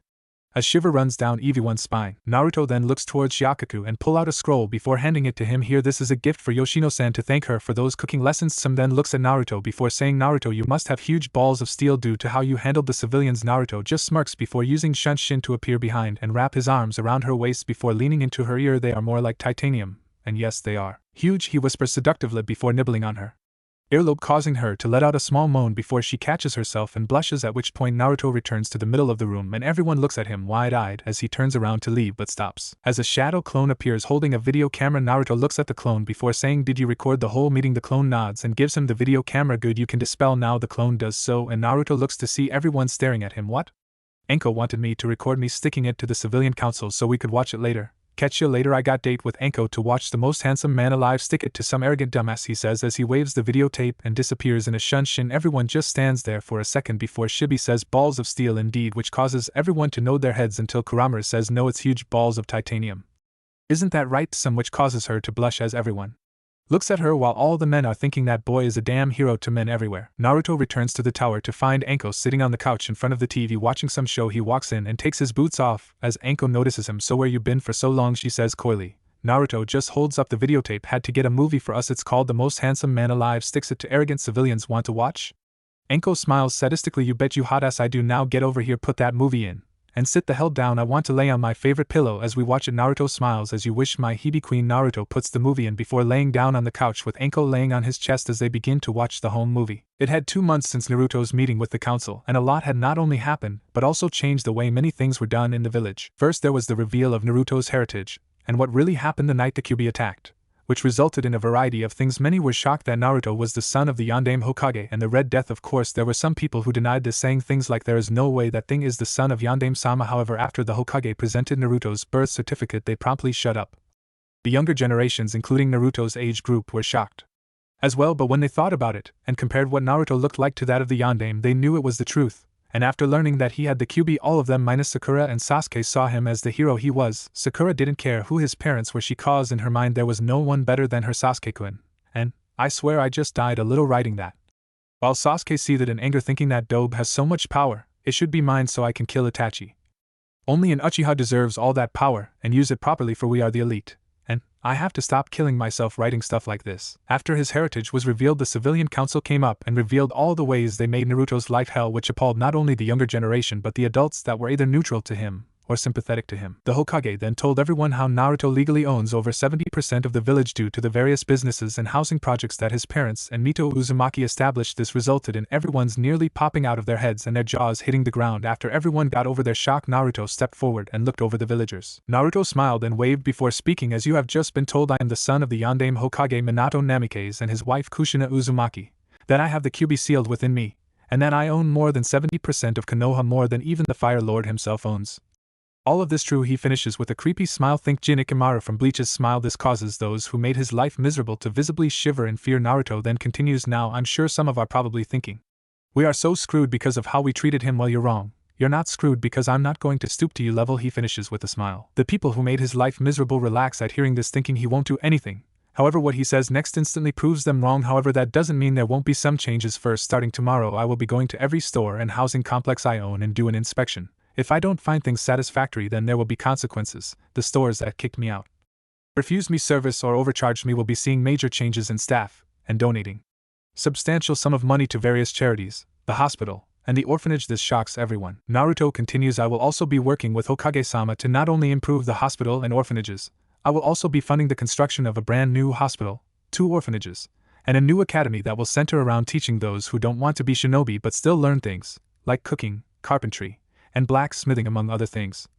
I will also be corresponding with the Fire Daimyo on ways to further increase prosperity in the village, he finishes, shocking everyone again. Naruto then continues, now just because I am the son of the Yondaime and own the majority of the village does not mean I want to be treated like royalty and have everyone kissing my ass like spoiled, ungrateful, duck-ass-headed, brooding emo team Uchiha, which causes a lot of people to snicker and a few to laugh out loud before Sasuke suddenly yells, how dare you, Dobe, I am an Uchiha, the elite of this village, and deserve to be treated as such. Naruto just ignores him before using his pinky to clean his ear and respond loud enough for everyone to hear, did you say something? All I heard was quacking, which causes people to laugh, Sasuke to storm off furiously, Sakura to follow him, Kakashi to smile proudly at passing on the ways of the hip cool attitude to Naruto, and Mato Guy to yell curse you and your hip cool attitude, and infecting Naruto with it, causing everyone to sweat drop before leaving. The next day the Hokage disbanded the civilian council and picked 3 people to represent the various civilian run things. Tsuchiya Chiraku was chosen to represent the various restaurants in the village.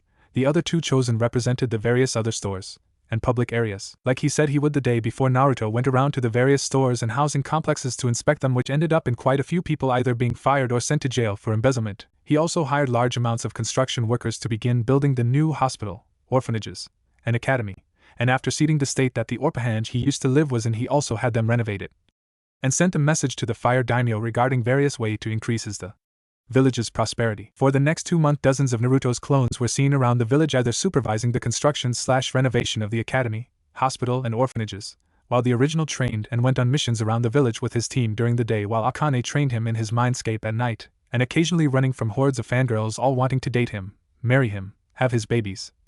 Or just plain strap him down and ride his meat pole after there was an incident at the public bathhouse that ended up with him accidentally walking into the women's side wearing just a towel before freezing upon seeing the many women bathing, many of whom were kunoichi relaxing on their day off or after a mission, giving them a perfect view of his well-muscled body and six-pack abs. Before a sudden gust of wind blew his towel away, revealing his not-so-little friend before he had to run for his life with a pack of half-naked women chasing after him, all wanting to ride his third leg, as it would be later known when rumors of his size spread later that day. Naruto also moved into his parents' compound with Anko and Hinata, which was an emotional experience when I saw all the pictures of them together, and the room that would have been his nursery if they hadn't died the night he was born. And after crying as Anko and Hinata just stood there holding, and Akane whispered soothing words to him through the mental link, he was able to overcome it. About a week after moving into his parents' house, Naruto had a party to celebrate his heritage being revealed, and moving into his parents' house where he invited the Hokage and his grandson Konohamaru, who had taken it up to calling him boss after Naruto knocked some sense into him. Literally, he actually punched on the top of his head when they first met, the clan heads and their children along with their senseis Anko-chan, Hinata-chan, and Iruka-sensei. The party nearly lasted all night. Sim, after having one too many drinks, told Naruto that she had chosen him as her alpha and would like to be with him, shocking everyone and confusing Naruto. The Hokage then explained it was an Inuzuka clan tradition that equates to marriage, shocking Naruto, who just turned to Anko and Hinata for help only for them to smile and nod their heads, shocking him even further. After Naruto had recovered from his shocked state, he turned to Sim and told her he would be honored, but he would have to go on some dates first to get to know each other better and see where things go from there. Sim simply smiled before glomping Naruto and nuzzling his fast into her ample bosom. As the party ended, people started leaving in various states of drunkenness, either alone or with some. However, one pair who left together that shocked everyone was Iruka and Karin. It would later be found out that after leaving together and waking up naked in bed together the next morning, they would end up becoming a couple within the next 2 weeks. We now find Team 8 on a mission, hiding in the bushes stalking their target, when a voice sounds in their headsets. Snake, here is everyone in position. Sound off before each of them respond. Dino, here in position, Naruto says from his bush. Swarm, here ready to begin. Shino stoically responds from his spot. Moon Eyes, here in position. Hinata answers from her position. Snake, Aka Anko keys her headset. Roger that. Does target mock the description? Brown hair with a pink bow in it. Naruto keys his headset. Roger that. Snake, but I have an idea. Permission implemented. Permission granted. Dino, Swarm, Moon Eyes, get ready in case target makes a break for it. Roger, they both respond at once. Naruto reaches, activates one of the storage seals inside his trench coat, and out pops a scroll. He then opens the scroll before channeling some chakra into it, and out pops a large salmon. He grabs the fish before returning the scroll to the storage seal in his trench coat. He then walks out of the bush he was hiding in with the fish in his hand and walks towards the target, a cat with brown hair and a pink bow in it.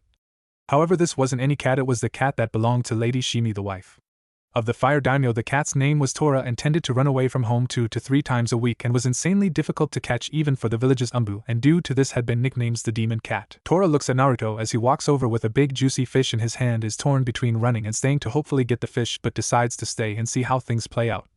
Naruto stops walking and looks at Tora before kneeling down and holding the fish out towards Tora. Hey there Tora, how about you come with me back to the Hokage Tower? I will give you this fish. Tora seems hesitant but ends up walking over Naruto and eating the fish before hopping into his arms and snuggling into his chest and purrs as he scratches her behind the ears. Anko, Hinata, and Shino look at him with wide eyes, or in Shino's case raised eyebrows, as he simply holds Tora the demon cat in his arms and pets her as she purrs before snapping out of their stupor and heading off to the Hokage Tower, meeting Karin. On the way, they reach the Hokage's office and knock on the door before hearing come, and the 5 of them enter to see the Sandaime sitting behind his desk with Iruka sitting off to the side organizing some mission reports.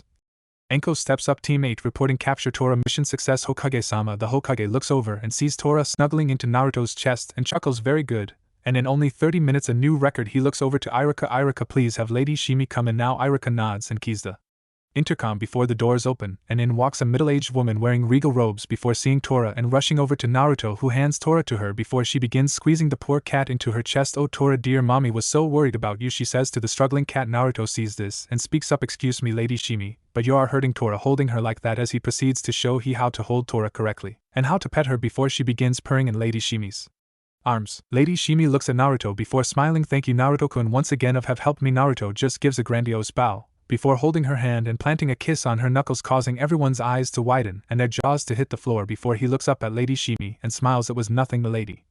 I was only doing what any gentleman would. Lady Shimi blushes a little before looking over at Anko and Hinata and back to Naruto. Are these girls the ones you speak of so often? Naruto-kun causing their eyes to widen before Naruto nods. Yes, Lady Shimi, they are Anko Mitarashi and Hinata Hyuga, two of my fiancés. Lady Shimi smiles before turning to Anko and Hinata. You girls and the rest of his fiancés are the luckiest women on earth getting to be with Naruto-kun. He truly is one of a kind, and if I wasn't already happily married to my husband then I would ask him to marry me, she said, shocking everyone further before continuing. Also, you have to ask him to give you a massage. They are the best there is, and the way he works his hands will make you melt, causing the Hokage and Irika to get blown back by nosebleeds and Anko, Hinata, and Kurenai to blush. Picturing Naruto just rubs the back of his NECC and chuckles. Lady Shimi, I don't think saying that out loud in front of everyone is a good idea. It might cause a misunderstanding. Lady Shimi just giggles and covers her mouth with her sleeve. I have no idea what you mean, Naruto-kun. I hope you come and visit soon. My husband misses talking and playing chess with you. Naruto smile. Of course, Lady Shimi, please inform Hideo Dano that I look forward to meeting with him again, and if he is available would be able to do so during the month-long break in the Chunin exams. Lady Shimi smiles one last time before bidding them good day and leaving. As the doors close, Naruto turns to see everyone staring at him. Naruto raises an eyebrow and asks what? They face fault before asking what that was all about. Naruto chuckles. Well, when I went to see the fire daimyo about ways to increase the village's prosperity, I ended up taking a walk during one of the breaks during the meeting, when I noticed Lady Shimi standing on a balcony watching the clouds while leaning on the railing when it breaks and she begins to fall. I saved her and earning the thanks of the Fire Lord, shocking everyone with what he just said. Naruto notices the shocked look on their faces and chuckles inwardly. After the meeting we began leisurely chatting and playing chess. As Lady Shimi walked in I noticed her limping and cradling her arm like she hurt her shoulder, and asked what was wrong, and she said that she has been feeling stiff since the fall. I then asked the fire daimyo if I can see what is wrong with her, to which he nods, before I have her lay down the couch. I notice she has a lot of tension built up in her shoulders and legs and inform the fire daimyo, who asks what can be done. I tell him that with his permission I will have to give her a massage. He nods and I begin to work out the tension. Everyone's jaws nearly break through the floor, they drop so hard. Naruto just smiles. In the end I relieve her of the tension in her body before she grabs the fire daimyo and rushes off to their bedroom for the next 2 hours. And when they return she has a satisfied smile on her face and is glowing while the fire daimyo looks exhausted and asks me to teach him how to give massages like that. Everyone stands there speechless until Irika, the sandame, and the 2 male hidden umbu bow down at his feet and beg him to teach them his ways of manliness, while the 2 female hidden umbu beg him to give them massages while Kurenai is just standing there with a glazed look in her eyes. Anko and Hinata have a look in their eyes that says you better give us massages when we get home tonight or else, causing him to chuckle. After a good 30 minutes everyone is back to normal and the sandame clears his throat. Naruto, you never cease to amaze. Now how about another mission? Teammate nods and Naruto says, hey GG, can we have a C-rank mission please? The Hokage thinks for a minute. Kurenai, Anko, what do you think? Are they ready for a C-rank? They both nod before Anko says, definitely. Naruto-kun could easily hand an A rank by himself, while both Hinata and Shino could probably handle a high C to low B rank mission add-in. Kurenai and myself, and we can easily handle up to a mid A rank. The sandame nods. Okay, your mission is to escort a bridge builder home to Nami no Kuni and guard him as he finishes the bridge he is building. Their teammate nods as the Hokage turns to Irika. Please send Tazuna-san. And Naruto's eyes widen at hearing this before the door opens and in walks a man with grey hair that appears to be in his mid-40s to early 50s, drinking from a jug of sake. As he looks over the people before he says, I hire ninja, and get this is what I get: 2 women that look they can be models, a kid with glasses that looks like he might be sick, a girl who appears to be blind, and a blonde who he stops when his eyes land on Naruto before smiling. Well, I'll be damned, Naruto, aren't you a sight for these old eyes? Naruto just chuckles. It's good to see you again, Tazuna, you old drunk, shocking everyone as it appears Naruto and Tazuna know each other. Silence. The room was in complete silence after hearing that Naruto and Tazuna knew each other. After about 5 minutes of awkward silence, the Hokage finally asked the question of everyone's mind minus Naruto and Tazuna. Naruto, how is it that you and Tazuna know each other? Naruto just rubs the back of his head before chuckling sheepishly. Well, GG, it's actually a pretty funny story. You see, about 4 years ago I kinda may have left the village one night to train in some of the more noticeable techniques of my bloodline while Anko-chan was on that month-long mission that required her specific set of skills. After a few seconds of letting what Naruto just said sink in, everyone minus Tazuna yelled at the same time, you did what? Which was heard all throughout the village. After regaining his recovering from nearly going deaf due to how loud everyone yelled, Naruto just chuckled. Like I said, I left the village to train in the more noticeable techniques of my bloodline. While training I noticed Tazuna here getting harassed by some bandits, and went to help him. After dealing with the bandits he thanked me, before I offered to escort him back to his house in order to make sure it didn't happen again. And after escorting him home and meeting his family I left and returned to the village. Once he was done the Hokage merely rubbed the bridge of his nose and muttered, I'm really too old for this kind of shit. He then turned to Naruto and looked at him seriously. Naruto, please don't ever pull a stunt like that again. And besides, how did you even leave the village? All the gates have guards watching them. Naruto chuckles. Well, I may have just slipped right by the gate guards since they were sleeping. I think it was Izumo and Kotetsu, he says before he notices a tick mark appear on the Hokage's forehead before he turns to Irika. Irika, please remind me to assign Izumo and Kotetsu to clean the Akimichi sewer system for the next month, please. Everyone who knew what that specific mission was shuddered as their faces turned green. He then turns back to teammate. Okay teammate, you have your mission dismissed. Teammate nodded before leaving the tower with Tazuna. Once outside, Kurenai turns to teammate. Okay, meet at the southern gate in 30 minutes. Pack for a month-long mission. Enko and the rest of the team nod before going to pack. 30 minutes later, teammate gather at the southern gate with Tazuna before setting out towards Nami no Kuni. And I think that's what it's called. As they were walking, Naruto notices Tazuna drinking from his jug of sake and decides to speak up. Hey Tazuna, please refrain from drinking until we get to your house. If you do, I will give you a few bottles of this. He then pulls out a large bottle of sake from one of the storage seals within his trench coat. Tazuna's eyes nearly jump out of his head when he sees what Naruto is holding before stuttering out, "Is that what I think it is?" Naruto smirks before nodding his head. Yep, it's Kitsune's Ambrosia brand sake. After he says this, everyone stops walking and looks at him, while Enko and Kurenai look at the bottle drooling. Hinata then asks the question on everyone's minds, Naruto-kun, how did you get that? It's the rarest and most expensive sake in the entire elemental nations. Naruto just chuckles. Well, Hinata-chan, that's simple. I'm the one who invented and makes it. I thought it would be pretty obvious considering it's named Kitsune's Ambrosia. After all, this little piece of info made everyone's jaws drop so fast they made a small crater in the ground. Enko was the first one to recover before giving Naruto a sadistic smile. Oh Naruto-kun, have you been holding out on me? I hope not, because if you have I will have to punish you, she says, causing Naruto to gulp. Well, Enko-chan, I was planning on surprising you with a year's supply for your birthday along with all you can eat Naruto's special dango, he says, hoping to calm his angry fiancé. At hearing what Naruto had just said, Enko lets out a very out of character squeal and glomps Naruto. Oh Naruto-kun, you're the greatest fiancé there is. I might just have to give you a reward later. Enko then looks over at Hinata before winking at her. Of course, Hinata-chan will be joining us too, after all she is your fiancé too, which causes Naruto to blush slightly, and Hinata blush atomically. Shino to adjust the collar of his coat so it hides more of his face. Kurenai blushes slightly, picturing what that might look like before quickly shoving said thoughts away, thinking I shouldn't be thinking such things. I'm not a pervert, let alone a closet pervert. And oh poor Kurenai, just keep telling yourself that Q evil chuckle Irika, you lucky bastard. While all this was happening, Tazuna stood there trying to process what he had just heard before asking Naruto what did she mean by her and Hinata being your fiancés. Naruto chuckles. Well, due to be the last male of 2 clans, and having a never before seen bloodline, I have to take multiple wives. However, that doesn't mean I will just marry anyone.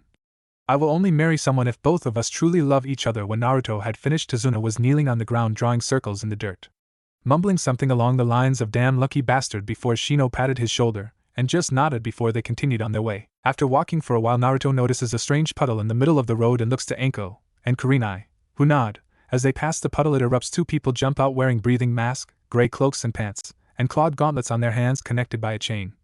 Before running and wrapping the chain around Kurenai and Enko, 2 down, they say as they pulled the chain, ripping Kurenai and Enko to shreds before looking to Naruto, who has a pair of kunai drawn, Shino, who is already releasing some of his bugs, and Hinata, who is in her clan's taijutsu stance with her Byakugan active 4 to go, they say before charging the group. Naruto turns to Hinata and Shino. Hinata, Shino, defensive positions around Tazuna. I will deal with them. Hinata and Shino and take up defensive positions around Tazuna. As Naruto turns back to the 2 ninja in front of him. Now where were we?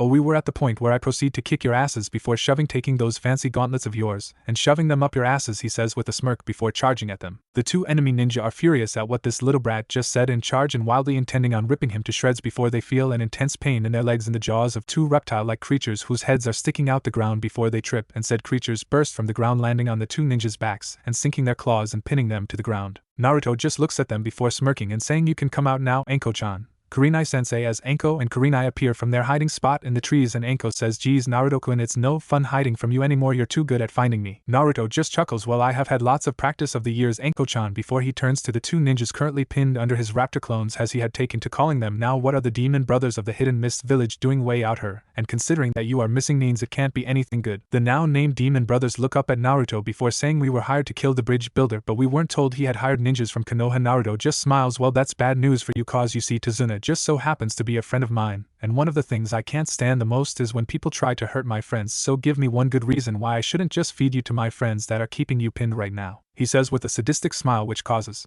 the demon brothers to gulp. Well, you could kill us, or you could send us back to village where we could be interrogated and possibly have info that could benefit Konoha, they say, trying to save their asses. However, Naruto just smiles. Well, I could do that, but I think I will put it to a vote, and turns to the rest of the group. So who thinks should send them back to Konoha? Shino raises his hand. Naruto notices this and nods. Okay, now who thinks I should just kill them? At this, the rest of the group raises their hands and Naruto smirks before turning back to the 2 demon brothers who are shaking in fear. Well, it seems we have reached a decision. He then looks at the 2 raptor clones and says, you know What to do, just make it quick and painless. They deserve at least that. The raptor clones nod before lowering their jaws to demon brothers' necks. Naruto then turns to the rest of the team and Tazuna. Well, now that that's taken care of, let's be on our way, and Tazuna can tell us why he lied about the mission, which causes Tazuna to gulp. As they resume their journey to Wave, Tazuna explains to the groups how Wave is currently being ruled by a tyrant named Gato, and how he came in 6 months ago, took over Wave and proceeded to bleed it dry economically with a naval blockade, while killing anyone who opposed him.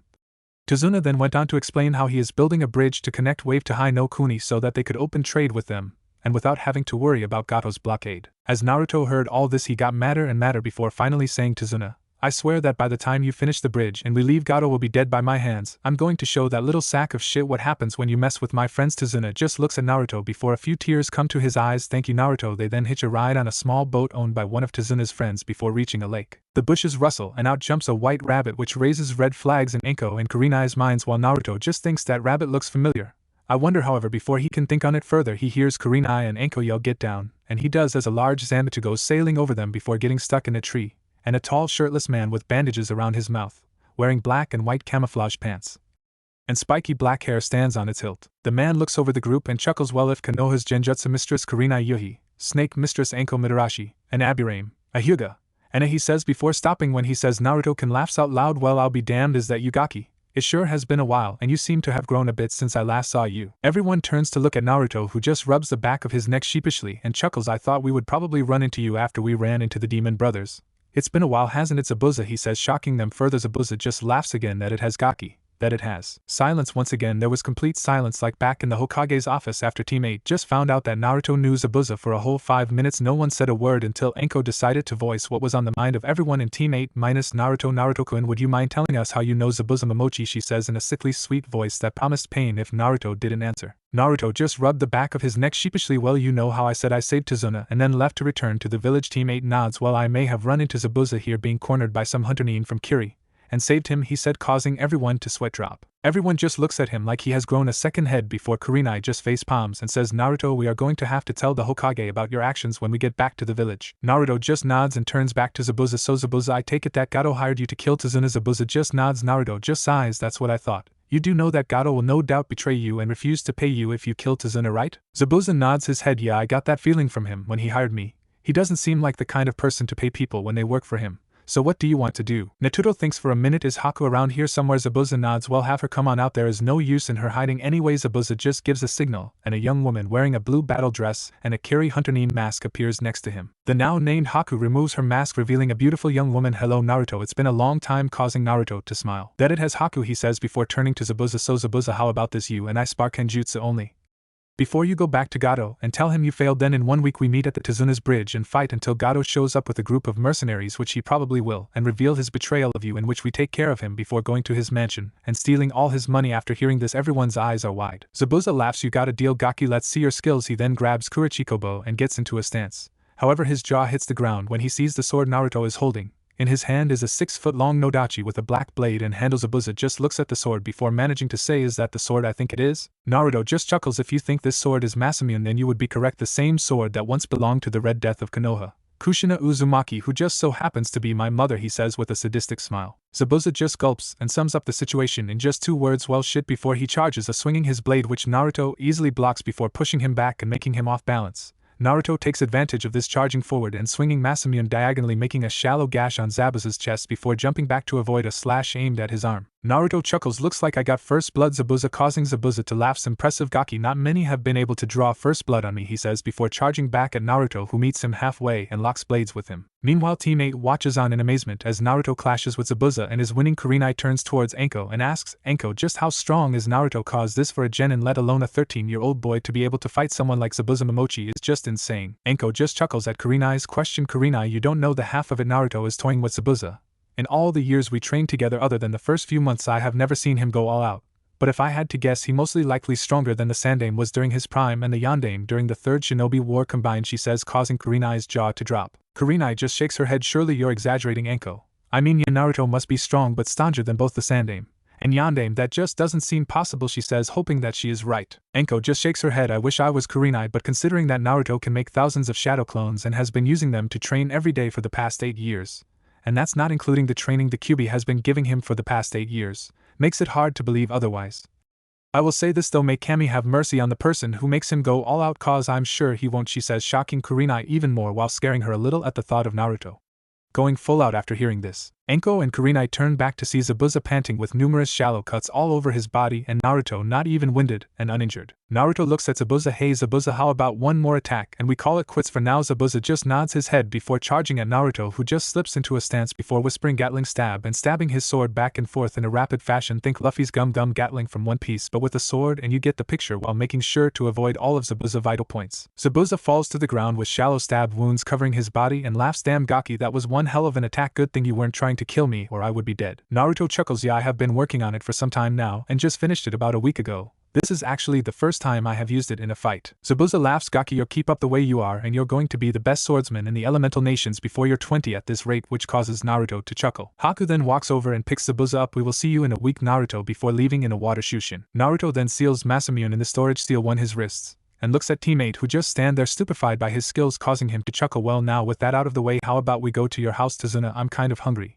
And Tsunami's food is delicious, he says, snapping everyone out of their states before they continue on to Tazuna's house. After walking for about 30 minutes they reach Tazuna's house and he knocks on the door, before it opens, revealing a beautiful woman in her mid-20s with an hourglass body and D-cup, wearing a blue kimono that tightly hugs or curves. Opens the door. Hello, who's there? She then notices Tazuna. Otosan, your home's safe, she says before hugging him. Tazuna chuckles. Yep, and it's all thanks to the super ninja from Konoha, he says, gesturing to teammate who wave. Tsunami bows before she spots one person in particular and hugs him. Naruto-kun, it's great to see you. She then takes in his appearance and blushes slightly. And you have grown so much. Naruto chuckles. It's good to see you again, Tsunami. You haven't aged a day in the past 4 years and are still as beautiful as the day I met you, he says. Tsunami blushes. Oh, where are my manners? Everyone please come in, dinner will be ready shortly. Teammate enters the house and sits down and relaxes as Tsunami goes back into the kitchen and Naruto going to help her. Enko then turns to Tazuna. How does Tsunami know Naruto-kun? I mean, yeah, he stayed with you guys for a few days, but they seem too close for that, she says with a raised eyebrow. Tazuna takes a swig of the Kitsune's ambrosia sake that Naruto had given him when they entered the house before turning serious. A few days before Naruto left, Tsunami was out in the woods when a couple of bandits showed up and tried to rape her.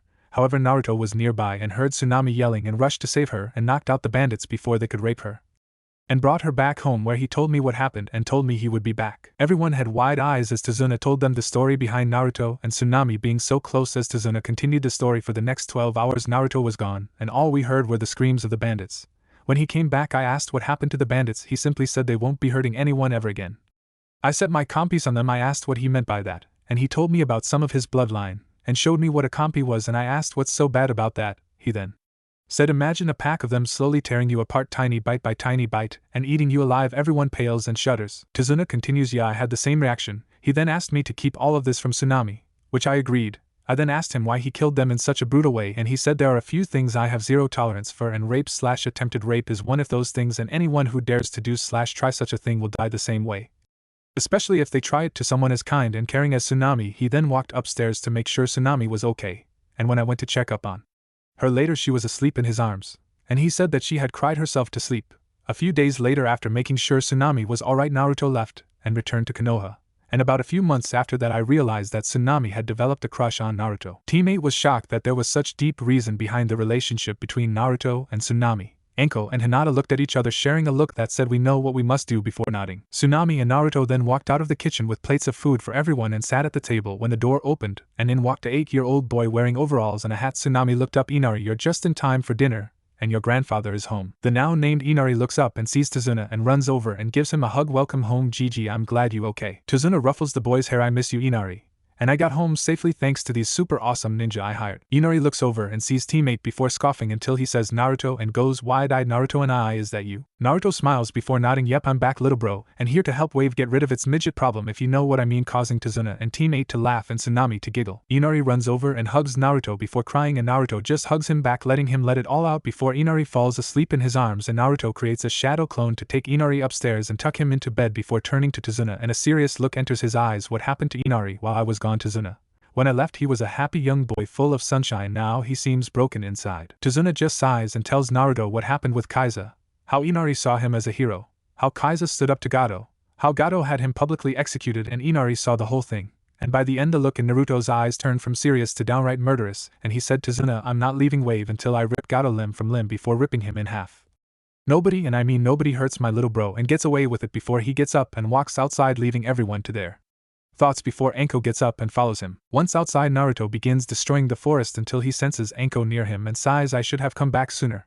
If I did, then Inari wouldn't have had to go through something like that. Anko just wraps her arms around him and hugs him from behind. There was no way you could have known something like that would happen, Naruto, so you have no reason to blame yourself. What's important is that you're here now, and that's what matters, because by killing Gato you can prove to him that there are still heroes in this world, she says as she kisses the top of his head. Naruto turns around and hugs Anko back. Thank you, Anko-chan, you always know what to say to cheer me up, he says before he gives her a quick kiss on the lips. Now let's go back, everyone is probably worried about us, he says before he and Anko head back to the house. When they reach the house, Naruto lets everyone know he is feeling better before heading upstairs to go to sleep, and Anko looks to Hinata before they nod their heads and look at Tsunami. Tsunami-san, can Hinata and I have a word with you? Tsunami nods her head before following Anko and Hinata outside to sit on the porch. The next day, Naruto wakes and head downstairs to help Tsunami make breakfast and notices everyone besides her is out of the house. He pays it no mind and goes to help Tsunami. Good morning, Tsunami, would you like some help with the dishes? Tsunami turns around to see Naruto and blushes slightly. Good morning, Naruto-kun. And yes, that would be nice, she says. Naruto helps her make breakfast. Tsunami then sets down the dish she was drying and turning to Naruto. Naruto-kun, there is something I need to tell you. Naruto stops washing the dish he had in his hands, dries his hands and turns to Tsunami. What is it, Tsunami? You can tell me anything. Tsunami takes a deep breath to calm herself. Naruto-kun, 4 years ago you saved me from those men, and for that I will be forever grateful to you. In a few months I realized I had a slight crush on you. However, I thought it was nothing more than a case of hero worship and tries to forget about it. However, as time went on, the crush just got stronger, and it felt like a part of my heart was missing. However, then you came back and I felt like the missing piece of my heart had returned, and I realized that I love you, she said, shocking Naruto. Naruto just looked at Tsunami. Tsunami, I won't lie, you really surprised me with what you just said, and your confession was absolutely beautiful, and you are a beautiful woman that any man would be lucky to be in a relationship with you, but there is something you need to know about me that might change the way you feel about me, he says. Naruto was about to continue, but Tsunami cuts him off. I already know about you being the container of the Kyuubi, and having to take multiple wives, Naruto. And I don't care that you hold the Kyuubi. Even if you were the Kyuubi itself, that wouldn't change the way I feel about you. And about you having to take multiple wives, it doesn't bother me at all, because I'm positive that if anyone would be able to treat each wife with respect and treating each wife equally, it would be you. That's how big your heart is and how much love you hold within it, she says, shocking Naruto. Naruto just processes everything she just said before realizing, but how do you know about the Kyuubi and me having to take multiple wives? The only way you would know that is if he and realizes it was Anko and Hinata, wasn't it? They realized your feelings for me and wanted to make sure they were genuine, didn't they? Tsunami just nods. Yes, last night they confronted me about my feelings for you, and after I told them, they told me about you being the container of the Kyuubi and having to take multiple wives due to being the last of your clans. I said I didn't care, and that as long as you treated each of your wives equally, I am fine with sharing. They then said that you currently have 4 fiancés, including themselves, and that I had their blessing to be with you if you accepted my feelings. Naruto just smiles. I won't lie, Tsunami, I am attracted to you. Not only are you beautiful on the outside, but you're also beautiful on the inside. You are caring, kind-hearted, gentle, and whenever you smile it radiates a loving warmth that only someone who is not only pure of heart but also pure of soul can radiate. And I would not only love to but also be honored to have you as one of my fiancés and future wives, while having Inari as a son in the future. A tear of joy began to form in the corners of Tsunami's eyes with each word Naruto says and trailed down her cheeks before Naruto reaches up and wipes them away and cups her cheek with, and smiling, Naruto then leans in and kisses her on the lips lovingly, causing her to melt into the kiss and wrap her arms around his neck, pulling him closer to her. They stay this way, just basking in each other's presence until the need for air, and they break the kiss. Naruto stares into Tsunami's eyes lovingly, and she stares back before he hugs her to his chest, feeling her warmth against him as she snuggles deeper into his chest, taking in his scent. Naruto just holds her tighter. Tsunami, let's wait till after Gato is taken care of to tell Tazuna and Inari about us. It would make for a nice surprise. Tsunami just nods. Also, when this is taken care of, I would like for you and Inari for come live with me in Konoha. I have more than enough room in my house and would feel a lot better knowing my fiancé/future wife and future stepson would are safe and nearby. Your father can come too if he wants. Tsunami just stands there shocked before smiling and nodding. Of course, Naruto-kun, I would love to, and Inari would love to live with his future father, and THRE are probably plenty of kids for him to make friends with. Naruto smiles before kissing her on the lips again. I look forward to our beautiful future together, as a family, my loving Nami-chan, he says, looking into her eyes. Tsunami smiles before saying, as do I, my loving and future husband Naruto-kun, and giving him a quick peck on the lips before they go back to cleaning dishes. Later in the day, the rest of Team 8 and Tazuna return home from working on the bridge to find Tsunami smiling and humming a happy tune as Naruto helps her get dinner ready, which confuses most of the team except for Anko and Hinata, who realize that she must have told Naruto about her feelings for him, and he returning them, which causes them to smile. The week passes and the day arrives for Team 8 to meet Zabuza on the bridge, and they head out to meet with Zabuza and wait for Gato to arrive, but not before Naruto makes a dozen shadow clones to watch over Tsunami and Inari, When they get to the bridge, they find Zabuza and Haku waiting for them. Zabuza smirks at seeing Naruto and teammate arrive. About time you showed up, Gaki. We have been waiting here for over an hour. Naruto just smiles back. Sorry Zabuza, we wanted some breakfast before we take out the trash. Oh, and here he tosses them each a bento. Thought you might be hungry. Now what do you want to do till the little rat shows up? Zabuza smiles as before eating the bento. Well, we could have another spar, but I would rather save my energy for dealing with the backstabbing little bastard if that's okay with you. So how about we create some clones to fight it out while we just relax? Naruto nods before he and Zabuza each create a clone and have them fight. He then turns towards Zabuza and pulls out a deck of cards. Up for some poker while we wait? Zabuza just chuckles. You're on, Gaki, and you're going down. I may not be able to beat you in Kenjutsu, but I will wipe the floor with you in poker, he says before Naruto deals the cards. 1 hour later, and Zabuza losing every hand of poker, they hear the sound of a large group of people walking on the edge of the bridge and look over to see Gato standing there with 300 thugs carrying various weapons. Gato looks at the scene before him and fumes. Zabuza, what the hell is the meaning of this? I hire you to kill the bridge builder and the ninja guarding him, and instead you're playing cards with them. Zabuza just laughs. Don't be surprised, Gato. I knew all along that you were never going to pay me, so I had a contingency plan in case such a thing happened. Gato is furious before yelling to his men, kill them all but leave the women alive. They will provide some fun later on. Before suddenly the temperature plummets, and Gato looks at Naruto, whose bangs are covering his eyes. Naruto shakes in rage. Zabuza, no matter what, do not interfere with what's about to happen or I will kill you. Is that understood? He says in a voice that sends shivers down everyone's spines. Zabuza just nods, scared shitless of Naruto at the moment. Naruto then turns towards Gato and his thugs before rolling up the sleeves of his trenchcoat, revealing a pair of storage seals, and bites his thumbs before swiping his blood over them. He looks at Gato with pure murder in his eyes and says, Gato, you oppress the people of Wave. Kill the man you was a hero to, a boy I consider my little brother in all but blood, and then threaten not only 2 of my fiancées but also another woman who is like a older sister to me with rape. There is no forgiveness for your crimes. You and every man you brought with you here today will die by my hands. However, you should feel honored. Know that you're the first to witness this technique, Saurian Soul. Raptor Swarm. After saying the name of the technique, the storage seals on his arms glow before there is a cloud of smoke.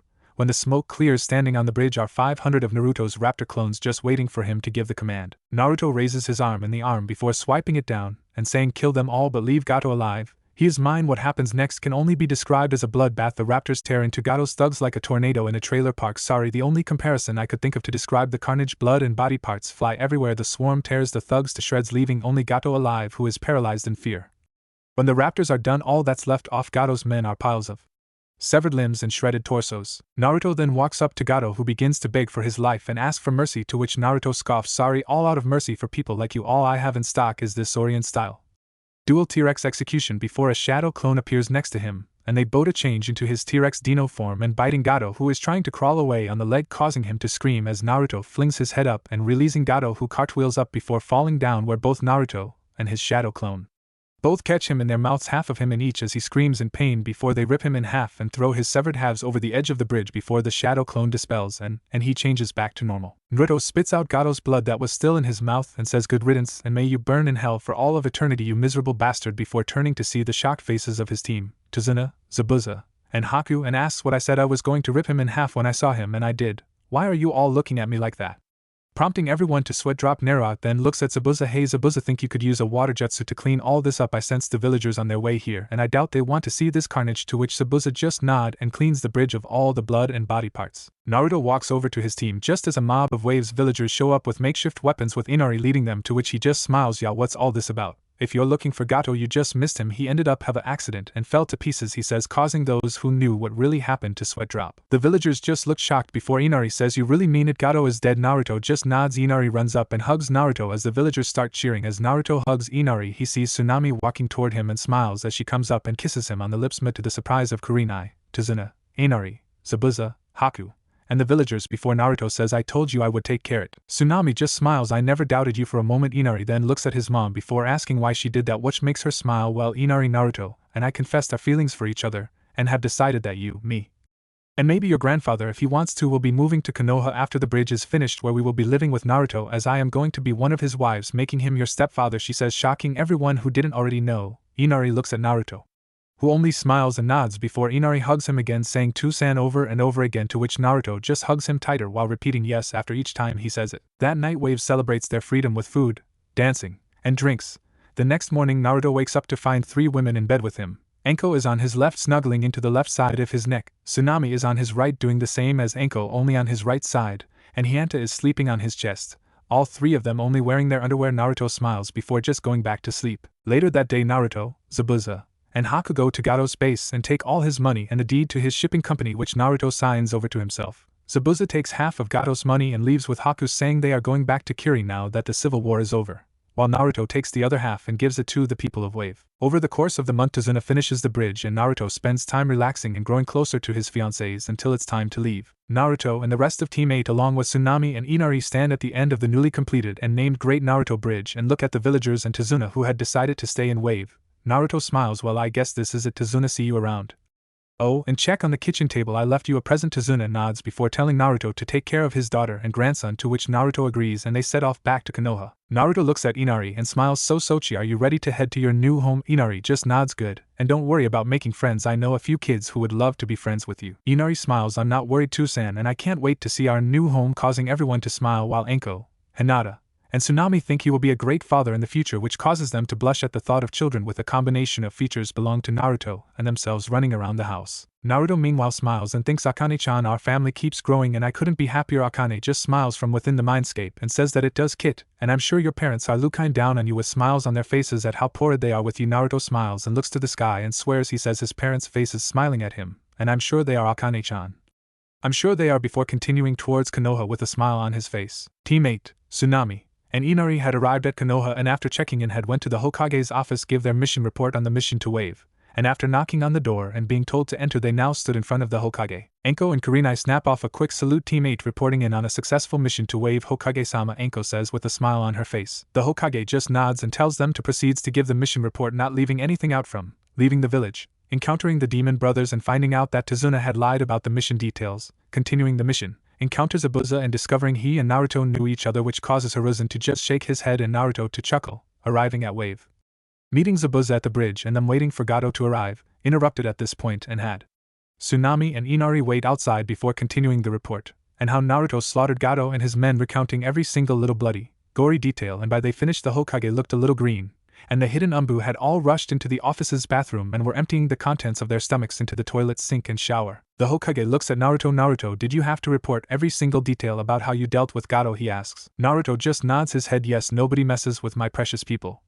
And by reporting how I dealt with Gato and his men in all its graphic details, it will send a message to anyone who thinks about trying to hurt those precious to me, and that message is a murderous look enters his eyes before he says, try to hurt my precious people and I will tear you limb from limb before ripping you in half, in an emotionless voice sending shivers down everyone's spines, while Hinata and Anko get a little turned on. Naruto then walks over to the door and tells Tsunami and Inari to come back in before the three of them return to standing in front of the Hokage, who looks at them. Now, who might you two be, he asks. Tsunami and Inari bow. My name is Tsunami and this is my son Inari, she says, causing the Hokage to smile. Naruto then holds Tsunami's hand and says, during the mission Tsunami and I were reunited due to her being Tazuna's daughter and us meeting when I saved him 4 years ago.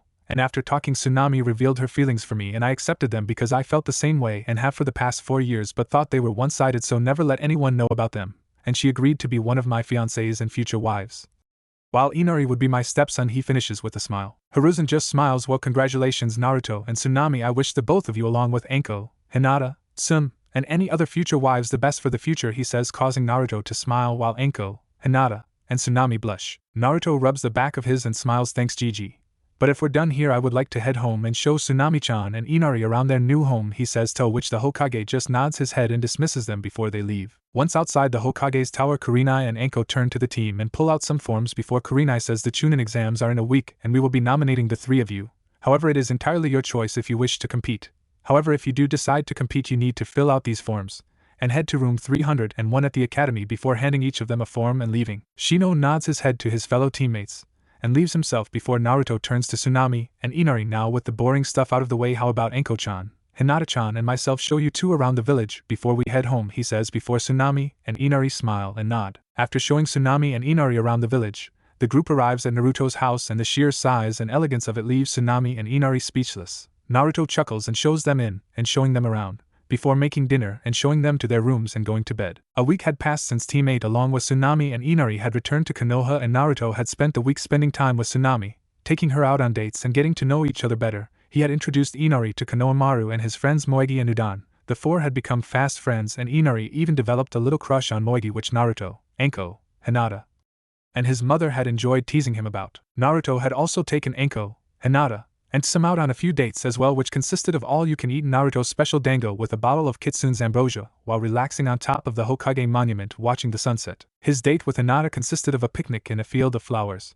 and after Hinata tasted the cinnamon buns he had made for her, she jumped into his arms, and they just sat there for a while enjoying each other's warmth and presence. Naruto's date with some consisted of a heated game of tag in the Forest of Death, followed by Naruto cooking a wild boar he had caught earlier that morning and them enjoying the meal and learning more about each other, and some telling Naruto about Kiba's reaction when she told him and her daughter Hana that she was engaged to him, which caused Naruto to laugh before he walked her home. Today was the day of the Chunin exams, and Naruto along with Team 8 were on their way to the academy where the first test would take place when they turned the corner to see Konohamaru being held up by a boy wearing a black cat suit and a blonde girl with a large fan on her back. The blonde girl turns to the boy, "Come on Konohamaru, just let the kid go, we don't want to get in trouble." The now named Kankuro just tightens his grip on Konohamaru. "In a minute Temari, this little brat ran into me, and he's going to pay for it." The now named Temari just shakes her head before noticing Naruto and his team walking toward them. Naruto walks up to Kankuro. "Excuse me, Nico-chan, can you let him go? If you do, I will give you some catnip," he says, causing teammate to chuckle while Temari giggles. Kankuro drops Konohamaru and looks at Naruto. "What the hell did you just say to me, you little punk?" he says with his eye twitching. Naruto just cleans his ear with his pinky before pulling out a small bag with some catnip in it. "I asked you let Konohamaru go, and if you did I would give a bag of catnip, Nico-chan.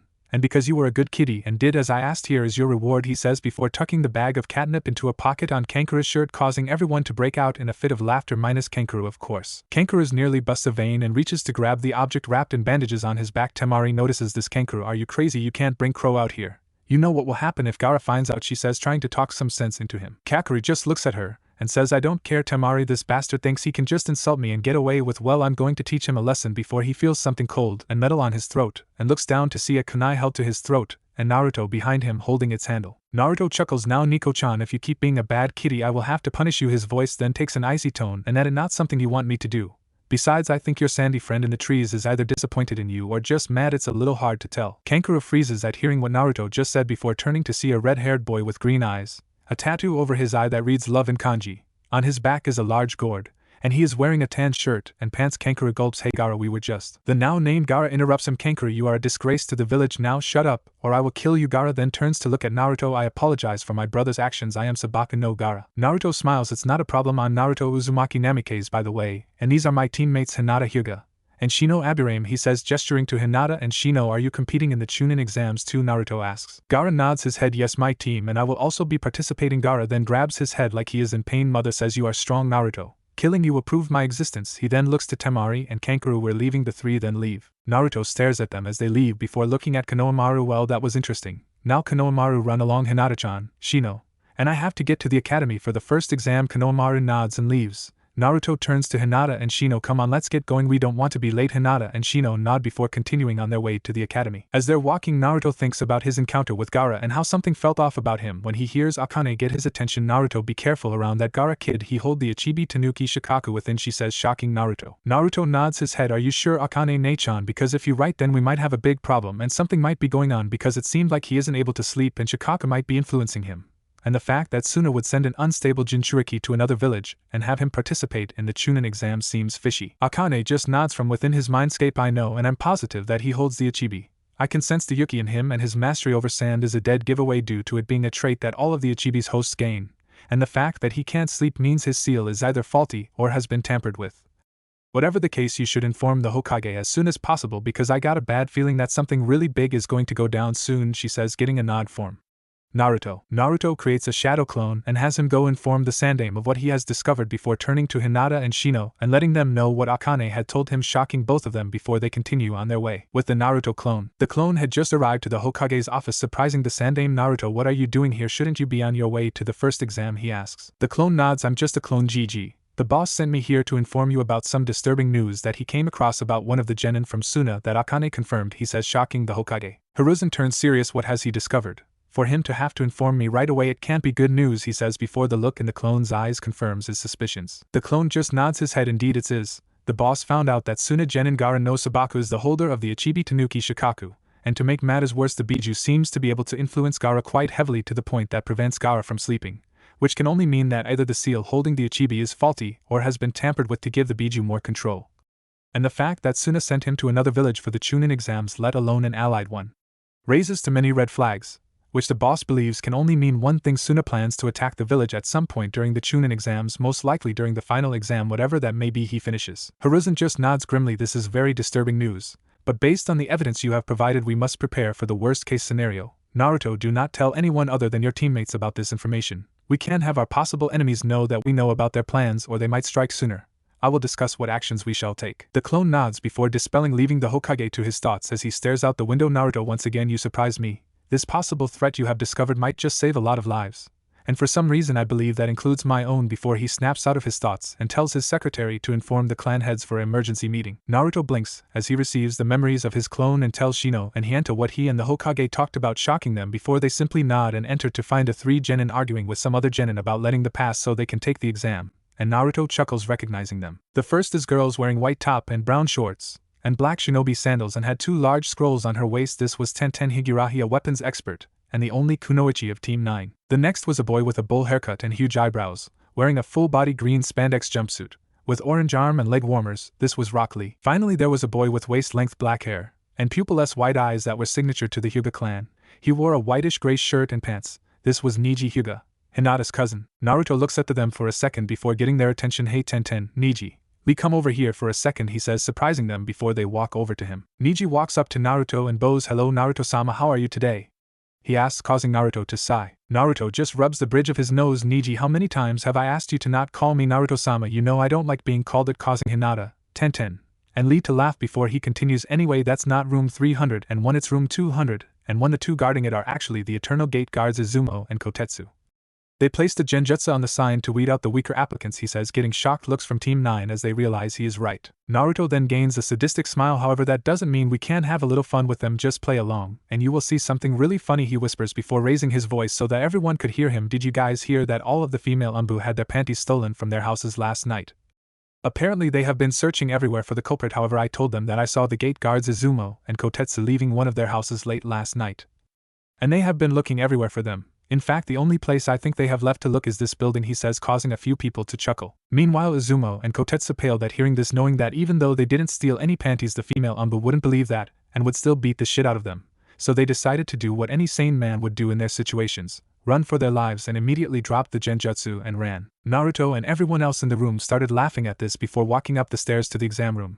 But just as they are about to enter, Naruto hears a familiar voice. Hello Naruto-kun, it's been a while. Naruto turns around to see a trio of genin from Kyuubi standing behind him and smiles recognizing them. The first is a tall 16-year-old redhead with dark skin and green eyes, wearing a white and gray battle dress that goes down knees, black socks that go up to her shins, black sandals and a white bandana. Strapped to her back is a sheathed katana. This person is Kyuubi. Next to her stands a 16-year-old boy with white hair, brown eyes, wearing a gray and white shirt, red pants with white X's on them, red socks, and black shinobi sandals. He had a sheathed katana strapped to his back and was sucking on a lollipop. His name is Omo. The final person, and the one that said hello to Naruto, was a 16-year-old girl with short blonde hair and blue eyes. She wore a gray open V-cut shirt that showed with a fishnet shirt underneath that showed of a decent amount of DD-cup breasts, a gray skirt that went down to her mid-thigh, black socks that went up to her kneecaps, and strapped horizontally to her lower back was a sheathed tanto. This person was Samui and another of Naruto's fiancés. Naruto smiled at Kyuubi and Omoa before turning to Samui and pulling her into a hug and kissing her on the lips, surprising Lee, Tenten, Shino, and Samui herself a little before she closed her eyes and led into his embrace, kissing him back. When they broke apart, Naruto smiled as he stared into her beautiful blue eyes. I missed you, my queen of cool, he said, causing her to blush a little. Samui recovers from her blush and smiles. And I missed you, my king of heat, she says before kissing his cheek. Tenten, who had just recovered from her shock at Naruto and Samui's public display of affection, or PDA, then asked the question that was on the minds of everyone who didn't already know: how Naruto and Samui knew each other. Naruto, what's all this? And how do you know these Kyuubi ninja? She says, gaining nods from Shino and Lee. Naruto chuckles. Well, Tenten, I'm old friends with Kyuubi and Omoi. And Samui here is one of my fiancés, he says, gaining another shocked look on the faces of those who didn't already know. Naruto, seeing this, chuckles and decides to explain how Samui became one of his fiancés. It all started with Hinata's attempted kidnapping when we were 5 by the Kyuubi ambassador. I was the one to save Hinata-chan that night. However, it turned out that the ambassador was actually a Kyuubi shinobi given a mission by the village's council behind the Raikage back to gain the Byakugan, he says, shocking everyone who didn't know the full details of that night. Naruto smiles and continues, well, after I saved Hinata-chan and the Sandame informed the Raikage of what had happened, the Raikage was pissed and immediately took care of Kyuubi's council, before sending a letter back to him with his apologies for what had happened, and letting him know that he would be coming to the village to discuss how to deal with the aftermath of the attempt. along with wanting to meet the boy who was able to take down one of his Chunin at such a young age. Naruto takes a breath before continuing. A week later the Raikage showed up along with Samui, Kyuubi, and Oma met with the Hokage and myself to discuss reparations. When the Raikage saw me he immediately recognized me as the son of the Yondaime who was his rival in speed and one of his closest friends after the end of the Third Shinobi War. Came up with a way to not only cover the aftermath of the kidnapping attempt but also strengthen ties between our villages. Naruto takes another deep breath before continuing. He proposed an arranged marriage between Samui-chan and myself. However, I told him that I would not marry unless it was out of love, and would not force Samui-chan into a marriage with someone she just met, which shocked her that someone she just met would fight for her happiness. However, Samui came up with the idea for us to get to know each other first, and if we ended up falling in love with each other then we would get married. So for the week that the Raikage was here the two of us got to know more about each other, before she left. Everyone is enthralled with Naruto's story as he continues after she left with the Raikage, Kyuubi, and Omoi. We communicated through letters, and would meet whenever the Hokage went to Konoha or the Raikage would come here. And over time we genuinely fell in love with each other, and confessed our feelings to each other. Samui knew I would have to take multiple wives to restore my clans and at first was apprehensive about it, but after meeting Anko-chan and Hinata-chan and getting to know them, she fully accepted the fact on the condition that I love and treat each of my wives equally, and after informing the Hokage and Raikage of this we were engaged to each other, and have been ever since, and after I turned 16 we along with the rest of my fiancés will be getting married, he finishes. Everyone is speechless as Naruto finishes his story. Naruto turns and gives Samui a quick kiss on the cheek. Go ahead into the exam room, I will be right behind you, after I deal with a certain emo who is smugly making his hair like he is Kami herself. Samui and her team, realizing who Naruto is talking about, nod their heads and leave, not wanting to deal with the headache that is surely coming their way. Right after Samui and her team enter the exam room, a familiar group of people walk up the staircase, these people being teams 7 and 10, consisting of Kiba Inuzuka, the king of Amos himself, Sasuke Sasuke Uchiha, and the pink banshee Sakura Haruno, for team 7, and Ino Yamanaka, Shikamaru Nara, and Choji Akimichi of Team 10. Sasuke sees Naruto and smirks smugly. Well, if it isn't the Dobe and his little team of weaklings, delusional much. He then sees Team 9 along with more people to see the might of the Uchiha clan again, delusional much. Naruto just cleans his ear with his pinky before turning to Sasuke. Did you say something? All I heard was a duck quacking, causing Sasuke to clench his fists and grit his teeth. Meanwhile, in the Jonin lounge, Kakashi smiles proudly at his sensei's son following him in the ways of the hip cool attitude, while the other Jonin laugh at how Naruto dealt with the spoiled brat of an Uchiha. And Mato Guy yells about Kakashi's hip cool attitude infecting the younger generation. Naruto then turns to Kiba. Hey Kiba, you still able to hear and have your anal virginity intact after being on a team with the Banshee and Sasuke, causing everyone to laugh except for Sasuke and Sakura, whose faces turn red with anger, and Sasuke clenches his fists tighter and grinds his teeth harder. Kiba finishes laughing. Yeah, thanks to the earplugs you gave me and Kakashi-sensei letting me sleep in his tent whenever we are on missions, I do. Naruto Otosan, he says, shocking everyone that didn't know Naruto and Kiba's mother Tsum were engaged. Naruto chuckles, watch it Sochi, don't make me have to bend you over my knee and give you a spanking in front of everyone. Which causes Kiba to pale at the thought, and everyone minus Sasuke and Sakura to laugh. As everyone laughed, a tall teen with silver hair and glasses wearing a gray shirt, green pants and sandals, and a Konoha hate walks up to the group and adjusts his glasses before saying, you may want to keep it down, there are a lot of teams here that would love to take out a bunch of green genins like yourselves. He then smiles creepily, which sets off a red flag in Naruto's head before he notices that this guy reeks of snakes, and considering there are only 2 people who can summon snakes and one of them is a traitor while the other is Anko-chan, it raises another red flag in his head. Kiba then speaks up, well, who the hell are you, voicing the question on many of the genins' minds. The silver-haired teen just smiles, my name is Kabuto Yakushi, and like you I am here for the Chunin exams. I even have information on many of the people participating. Sasuke's eyes light up, I want information on the kid in the green spandex and Naruto Uzumaki. A little glint comes to Kabuto's eyes as he pulls out a stack of ninja info cards and channels chakra to one that is lab-led. Rock Lee. Okay, first is Rock Lee, he is a part of Team 9 under Mato Guy. His teammates are Niji Hyuga and Tenten Higurashi. He has been on 69 D rank, 24 C rank and 1 B rank mission. He is unable to use ninjutsu and genjutsu. However, his skills in taijutsu are at least low jonin levels. He finishes. Kabuto then smiles, now I don't have any information on a Naruto Uzumaki. However, I do have information on a Naruto Uzumaki Namikaze, he says, causing Sasuke to growl, and Kabuto to smirk before continuing. He is the only child of the Yellow Flash and Yondaime Hokage Minato Namikaze, and his wife the Red Death Kushina Uzumaki. He is part of Team 8 under Karina Yuhi and Anko Mitarashi. His teammates are Hinata Hyuga and Shino Aburame. He has been on 120 D rank mission, 1 C rank and 2 A rank. Sasuke seethes in anger at finding out that the Dobe has been on 2 A rank missions while he has only been on 1 C rank. Naruto grabs the card out of Kabuto's hand and looks at the info on it before another red flag is raised in his head at how detailed it is, and most of the info on it is only known to the Hokage. Before glaring at Kabuto, this is pretty detailed, especially the fact that one of those A rank missions was only known to the Hokage and myself, and was classified in the Hokage's personal copy of missions, add into the fact that the info on my skills, while not even cover a quarter of what I can actually do, is still more detailed than it should be, and much of the info on it is also classified, which no one other than the Hokage should have access to, let alone some random genin. Raises a lot of red flags. Kabuto gulps but is suddenly slammed into the wall and pinned there by Naruto, whose eyes turn murderous. Add to the fact that you reek of snakes, and there are only 2 people who have the access to that specific summoning contract, one who is a traitor to the village, and the other who I know for a fact you have never been in contact with, makes me believe that you are a spy sent to this village to gain information for aforementioned traitor, he says, causing Kabuto's eyes to widen before Naruto knocks him out, seals his chakra with a seal tag, and tying him up, leaving everyone shocked. There is a cloud of smoke at the head of the exam room, and when it clears, a group of Chunin with clipboards and a tall scarred man wearing a long black trench coat are standing there. The man in black looks at the genin gathered and smirks before he notices Naruto standing over Kabuto. Genin Uzumaki Namikaze, what is the meaning of this, he says in a voice that sends shivers down the spines of all the genin minus Naruto. Naruto chuckles, well, Ibiki and I was just minding my own business waiting for the exam to start with my team when Genin Kabuto Yakushi here came up and began handing out information on those gathered here to anyone who wanted it, and after the emo Uchiha asked for information on Rock Lee and myself, after which he revealed the stats of Rock Lee. Naruto takes a breath before continuing, however he then went on to reveal some information about me, including that of how many missions I have been on along with what rank they were, some of which are only known to myself and the Hokage. I proceeded to take said info card and have a peek on it, which went on to reveal even more classified information that only the Hokage and myself are aware of. It raised more red flags. Not to mention he reeks of snakes. I concluded he must be a spy in the category of OS and subdued him by knocking him unconscious, sealing his chakra, and tying him up so that he may be interrogated.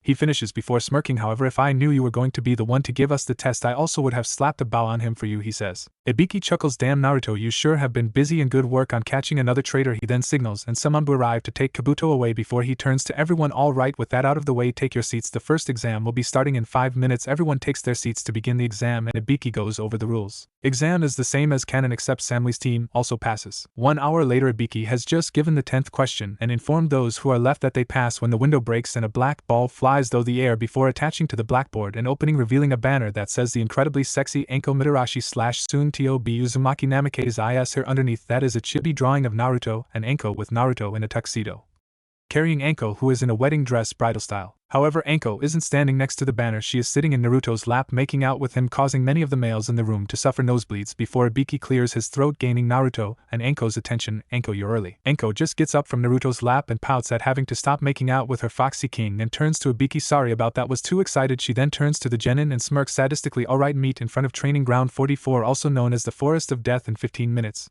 Or you fail, she says, causing many to gulp, and gets ready to leave before Naruto picks her up bridal style and begins to carry her out the window, much to the disappointment of Hinata and Samui, until Naruto creates a pair of shadow clones and has them carry them both bridal style and follow the original Naruto towards the Forest of Death, with the rest of the genin following them a few inches later after recovering from their shock. Naruto, Enko, Hinata, Samui, and his clones had arrived at the entrance to the Forest of Death and were sitting around talking with each other when the rest of the genin arrived, and Enko switches to scary proctor mode and begins to explain the second exam. Alright maggots, here is how the second exam is going to go, so shut up and pay attention, she says, getting their attention and causing a few to gulp. Enko notices this and smiles sadistically before pulling out 2 scrolls. These are Heaven and Earth scrolls, and each team will be given one of the 2, after which you will need to acquire the type of scroll you do not have and make it to the tower in the center of the forest.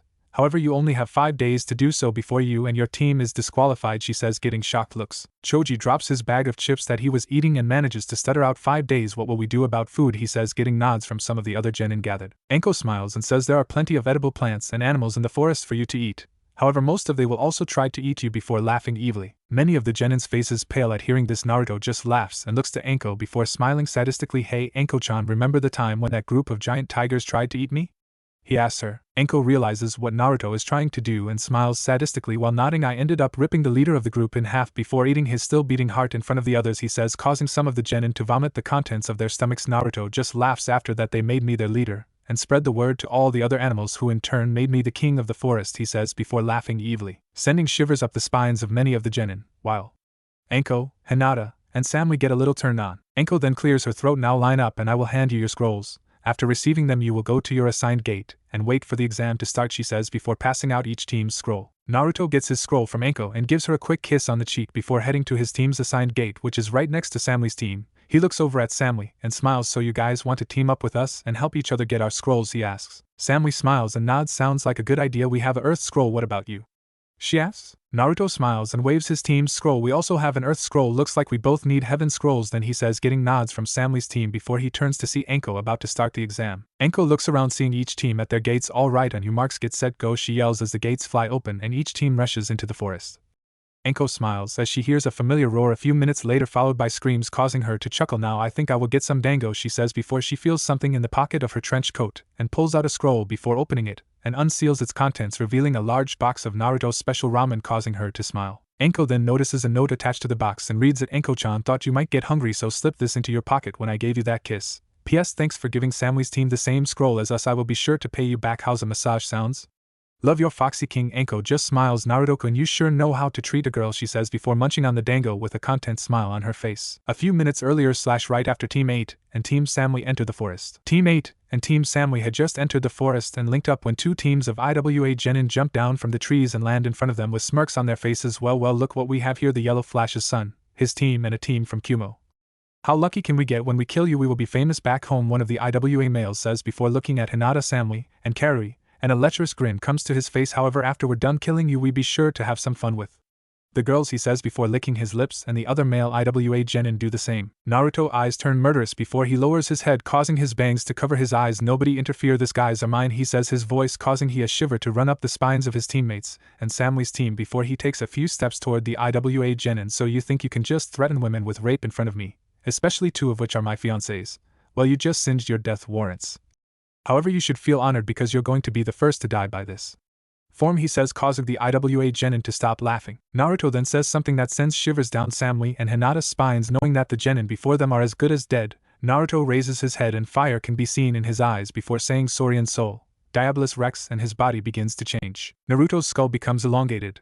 His teeth turn to fangs and begin to spread out along his jaws. Think how a crocodile or alligator's teeth are spaced but a little further apart and much bigger. His spine lengthens and forms a tail. His arms and legs get bulkier. His fingers become longer while his nails turn to claws and grow until they are around 2 feet long. His skin turns hard and leathery with little spiny bumps running down his back and changing from a light tan to an ashy gray. His eyes change from ocean blue to a deep blood red that makes you feel like you're staring into hell itself. Finally, he grows taller until he stands around 25 feet tall and 40 feet long. Naruto finishes changing and lets out a bone-chilling roar before lunging at the IWA genin and slashing with his claws, slicing 2 of them in half before they could jump out of the way. The other IWA genin managed to dodge, only for Naruto to turn and slam one with his tail, causing him to fly into a tree with a sickening crunch where he slides down to the ground motionless and blood leaking from his eyes, nose, mouth, and ears. The remaining team of IWA genin look on in terror as this creature wipes out their comrades before snapping out of it, and the leader of the team looks to his teammates. Get it together, and let's kill this thing, he says, getting nods from his teammates, only for one of them to be grabbed. Naruto grabs the genin with both of his claws and rips him in half, scattering his blood and guts all across the forest floor before throwing the halves of his body to the side where they slam into the ground with a squelch. He then turns and grabs another of the IWA genin before throwing him in the air before catching him in his mouth and biting him in half. The remaining IWA genin looks on in horror as not only his fellow team but also his team is slaughtered by this monster in under a minute before it turns to look at him with blood dripping from its mouth and claws, its blood-red eyes freezing him in place before he begs for mercy. Please spare me. He then pulls out an earth scroll and puts it down on the ground. Here, take our scroll, just please let me live, he continues to beg, praying to Kami that he would be spared. Naruto just stands there looking down at the IWA genin who threatened women with rape in front of him, 2 of those women being his fiancées while the other is a close friend, beg for his life before taking out a heaven scroll and laying it on the ground before continuing to beg for his life. Naruto reached out and gently rolled the scroll out of the way with one of his claws before reaching out and grabbed the IWA genin and lifted him up, bringing him up to his jaw level. Naruto then squeezed the genin, causing him to scream in pain before Naruto crushed his ribcage, causing it to pierce his lungs and heart. He then began to open his mouth wide and dislocated his jaw, causing it to rest at a 45-degree angle before he placed the rapidly dying genin into his mouth and closing it, swallowing him whole. Naruto then let out a bone-chilling victory roar. Think the roar the T-Rex lets out at the end of the first movie, or the one the T-Rex lets out after breaking out of the cargo ship and standing on the rocks facing Los Angeles in the second movie before he changes back to normal, wipes the blood of his mouth and hands, and picks up the scroll the IWA genin tried to beg for his life with, which turned out to be a heaven scroll, and turning to the others. Naruto just looks at them. Nobody, and I mean nobody, threatens women with rape in my presence, especially not women who are my fiancés or close friends, he says before searching the other dead IWA genin for their other scroll and finding it on one of the genin he slashed in half when he first attacked and throwing it to Samui. Samui catches the scroll and looks at it, and sees it is also a heaven scroll before a small smile comes to her face and she tuck it into her pocket before walking over to Naruto and hugging him before she gives him a quick kiss on the cheek. Thank you, Naruto-kun. Even though we were perfectly capable of protecting ourselves, it was still very cool of you to protect us like that, she says with a loving smile. Naruto wraps his arms around Samui's waist. I know you could, Samui-chan, but what he said was unforgivable, and he deserved to die in a horrific way, and what better way than eaten alive, he says before kissing her lips, causing her to let out a small moan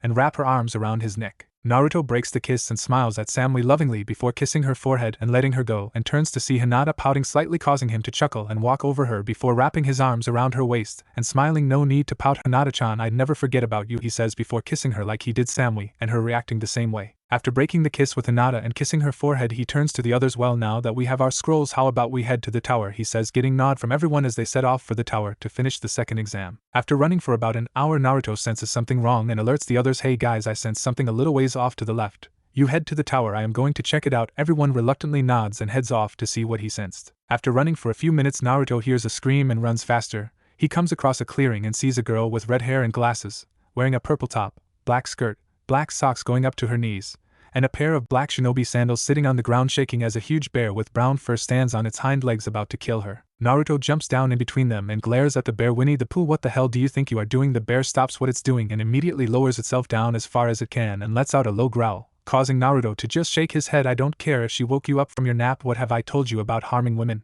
He asks, still glaring. The now named Winnie the Pooh just lowers itself closer to the ground and lets out a series of low growls, causing Naruto to nod his head. That's right, you can only attack a woman if they attack you or your cubs first. Now go back to your den and think about what you have done, or no special honey for a week. I am clear, he says as if he was scolding a child. Pooh just nods his eye quickly before running as fast as he can to his cave, not wanting to risk not being allowed to have the special honey. For a week, Naruto nods his head before turning the girl behind him, smiling and extending his hand to help her up. Are you alright? He asks, causing the girl to blush a little. Karin just looks at the boy who appeared out of nowhere and stopped the bear from killing her before scolding it like a parent scold their child before the bear runs off, and he turns to her smiling with his hand outstretched to help her up, causing her to blush slightly as he asks if she is alright. Karin can only nod as he helps her up before she dusts herself off and adjusts her glasses. Yes, I am. Thank you for saving me from the bear. My teammates left me behind and ended up getting eaten by some huge leeches, she says. Naruto only chuckles. Don't worry about it. I'm just glad I got here in time, he says with a smile, causing her to blush slightly. I'm Naruto Uzumaki Namikaze, by the way. What's your name? He asks with a smile. Karin blushes at his smile before she realized what he said. Wait, did you say your last name was Uzumaki? She asks with hope in her eyes. Naruto nods. Yes, my mother was Kushina Uzumaki, but when she married my father Minato Namikaze, she changed it to Uzumaki Namikaze. Why? He asks, a little curious as to why his last name would be so important to her. Karin just smiles. My name is Karin Uzumaki, she says, causing Naruto's eyes to widen. Naruto looks at her for a second and gets a good look at her, and when it hits him, that specific shade of red hair, it's unique to the Uzumaki clan. She is part of my mother's clan. Naruto just looks at her for another minute before smiling. Karin, I'm going to ask you an important question, so I want you to think about it for a minute before answering, okay? He asks in a serious tone. Seeing Karin nod, Naruto just smiles. Karin, would you like to come live with me and my fiancés at my house? You are family, and in my mother's diary she said that an Uzumaki never abandons their family. He asks her with a smile. Karin just stands there for a second until what he said registers in her mind and tears come to her eyes before she wipes them and nods her head. I would love to live with you and your fiancés, Naruto. My parents died a few years back and I have been alone ever since, she says before Naruto wraps his arms around her, hugging her. Naruto hugs Karin and smiles. Welcome to the family, Karin. You will never be alone again, he says as she breaks down crying in his arms, and he just rubs her back while whispering soothing words in her ear. 30 minutes later, Karin is done crying and smiles at Naruto before she remembers what Naruto said. Wait, Naruto, did you say you have fiancés, as in more than one? She asks, a little curious, thinking she heard him wrong. Naruto just nods his head yes, due to being the last no male Uzumaki and the last living Namikaze along with my never before seen bloodline, I fall under the CRA and am forced to take multiple wives or be used as breeding stock, he says, shocking her. Naruto smiles. I currently have 5 fiancés. They are Hinata Hyuga, Suminazuka, Enko Mitarashi, Tsunami, and finally Samui of Kumo. However, just because I fall under the CRA doesn't mean I will take just anyone as my fiancé. I will only have someone as my fiancé if both the women in question and myself genuinely love each other, because I will not be in a loveless marriage. He finishes with a smile, causing Karin to blush slightly. After hearing what Naruto explained, him having multiple fiancés, she thinks his fiancés are the luckiest women ever, just knowing him for such a short time, and I can tell he treats them equally. And from my sensor ability I can tell his chakra is so warm and I feel safe in his arms, not to mention that he is the most handsome man I have ever seen. Wait, where did that come from? And blushes slightly. Naruto smiles. Well, let's get headed to the tower, my team is waiting for me, and I have to introduce you to Hinata-chan and Samui-chan, before we go see Hokage Gigi, and let him know you will be living with me from now on, he says before leading Karin towards the tower but stops when he notices her limping. Are you alright, Karin? You're limping, he asks, worried she might be hurt. Karin winces as she takes a step. I think I may have twisted my ankle when I fell down, she says before blushing at what Naruto does. Naruto bends down and scoops her up in his arms and carries her bridal style before jumping to the tree branches and jumping from one branch to the other towards the tower, all the while Karin blushes thinking he is carrying me in his arms. Wait, are those his muscles? Dear Kami, he is ripped, and blushes harder. Naruto smiles and looks at Karin. You know, this is similar to how my parents ended up together. When they were genin, my mother was kidnapped by Kumo and my father rescued her before carrying her back to the village, just like how I am carrying you. Naruto chuckles. On the way back my father told her that he found her by following the strands of her red hair like it was some kind of red string of fate. Karin blushes some more. She got angry thinking he was making fun of her hair like many of the other kids would. But he told her he wasn't, and that he thought her red hair was beautiful. And looking at your hair I can see what he meant. Your red hair is truly beautiful, he says with a smile. Karin just blushes more before snuggling into Naruto's chest thinking that's the most romantic thing I have ever heard. Wait, this is just like how his parents met. Could that mean? No, it couldn't be. But maybe in time it could happen. Before she begins thinking about what a future with Naruto might be like. Naruto just looks at Karin and thinks, Dad, I can see one of the reasons why you fell in love, Mom. And it's almost like the two of you guided me to meet Karin. Before he suddenly feels like two people place their hand on his shoulders and turns to see no one there and chuckles thinking maybe you two did guide me to her after all before he continues towards the tower. Naruto and Karin arrive at the tower and go in to find Samui and her team, along with his own team waiting for him, and smiles, before gently setting Karin down. Hinata and Samui look at Naruto as he carries the uncombed red-haired girl in bridal style and sets her down, and not able to handle the curiosity growing within her, Hinata decides to ask the question that she was also on Samui's mind. Naruto-kun, who is this? She asks, getting a nod from Samui. Naruto chuckles. This is Karin Uzumaki, and she will be living with us from now on, he says as if he was talking about the weather, laughing at the shocked faces of his fiancé's team and friends before he goes on to explain how he met Karin. By the end of his explanation everyone is shocked again before Hinata and Samui walk up to Karin and smile before shaking her hand. It's nice to meet you, Karin. I'm Hinata Hyuga and this is Samui of Kumo. Hinata says, causing Karin to smile and formally introduce herself to them. Naruto smiles at seeing his fiancés and Karin getting along so well before he clears his throat, getting everyone's attention. Now I think we have an exam to finish, so let's finish it. Everyone nods and opens their scrolls, causing clouds of smoke to appear and disperse, revealing Kurinai and the Jonin sensei of Samui's team, Yujito ni, the Jinchuriki of the Nibi demon cat Matabi.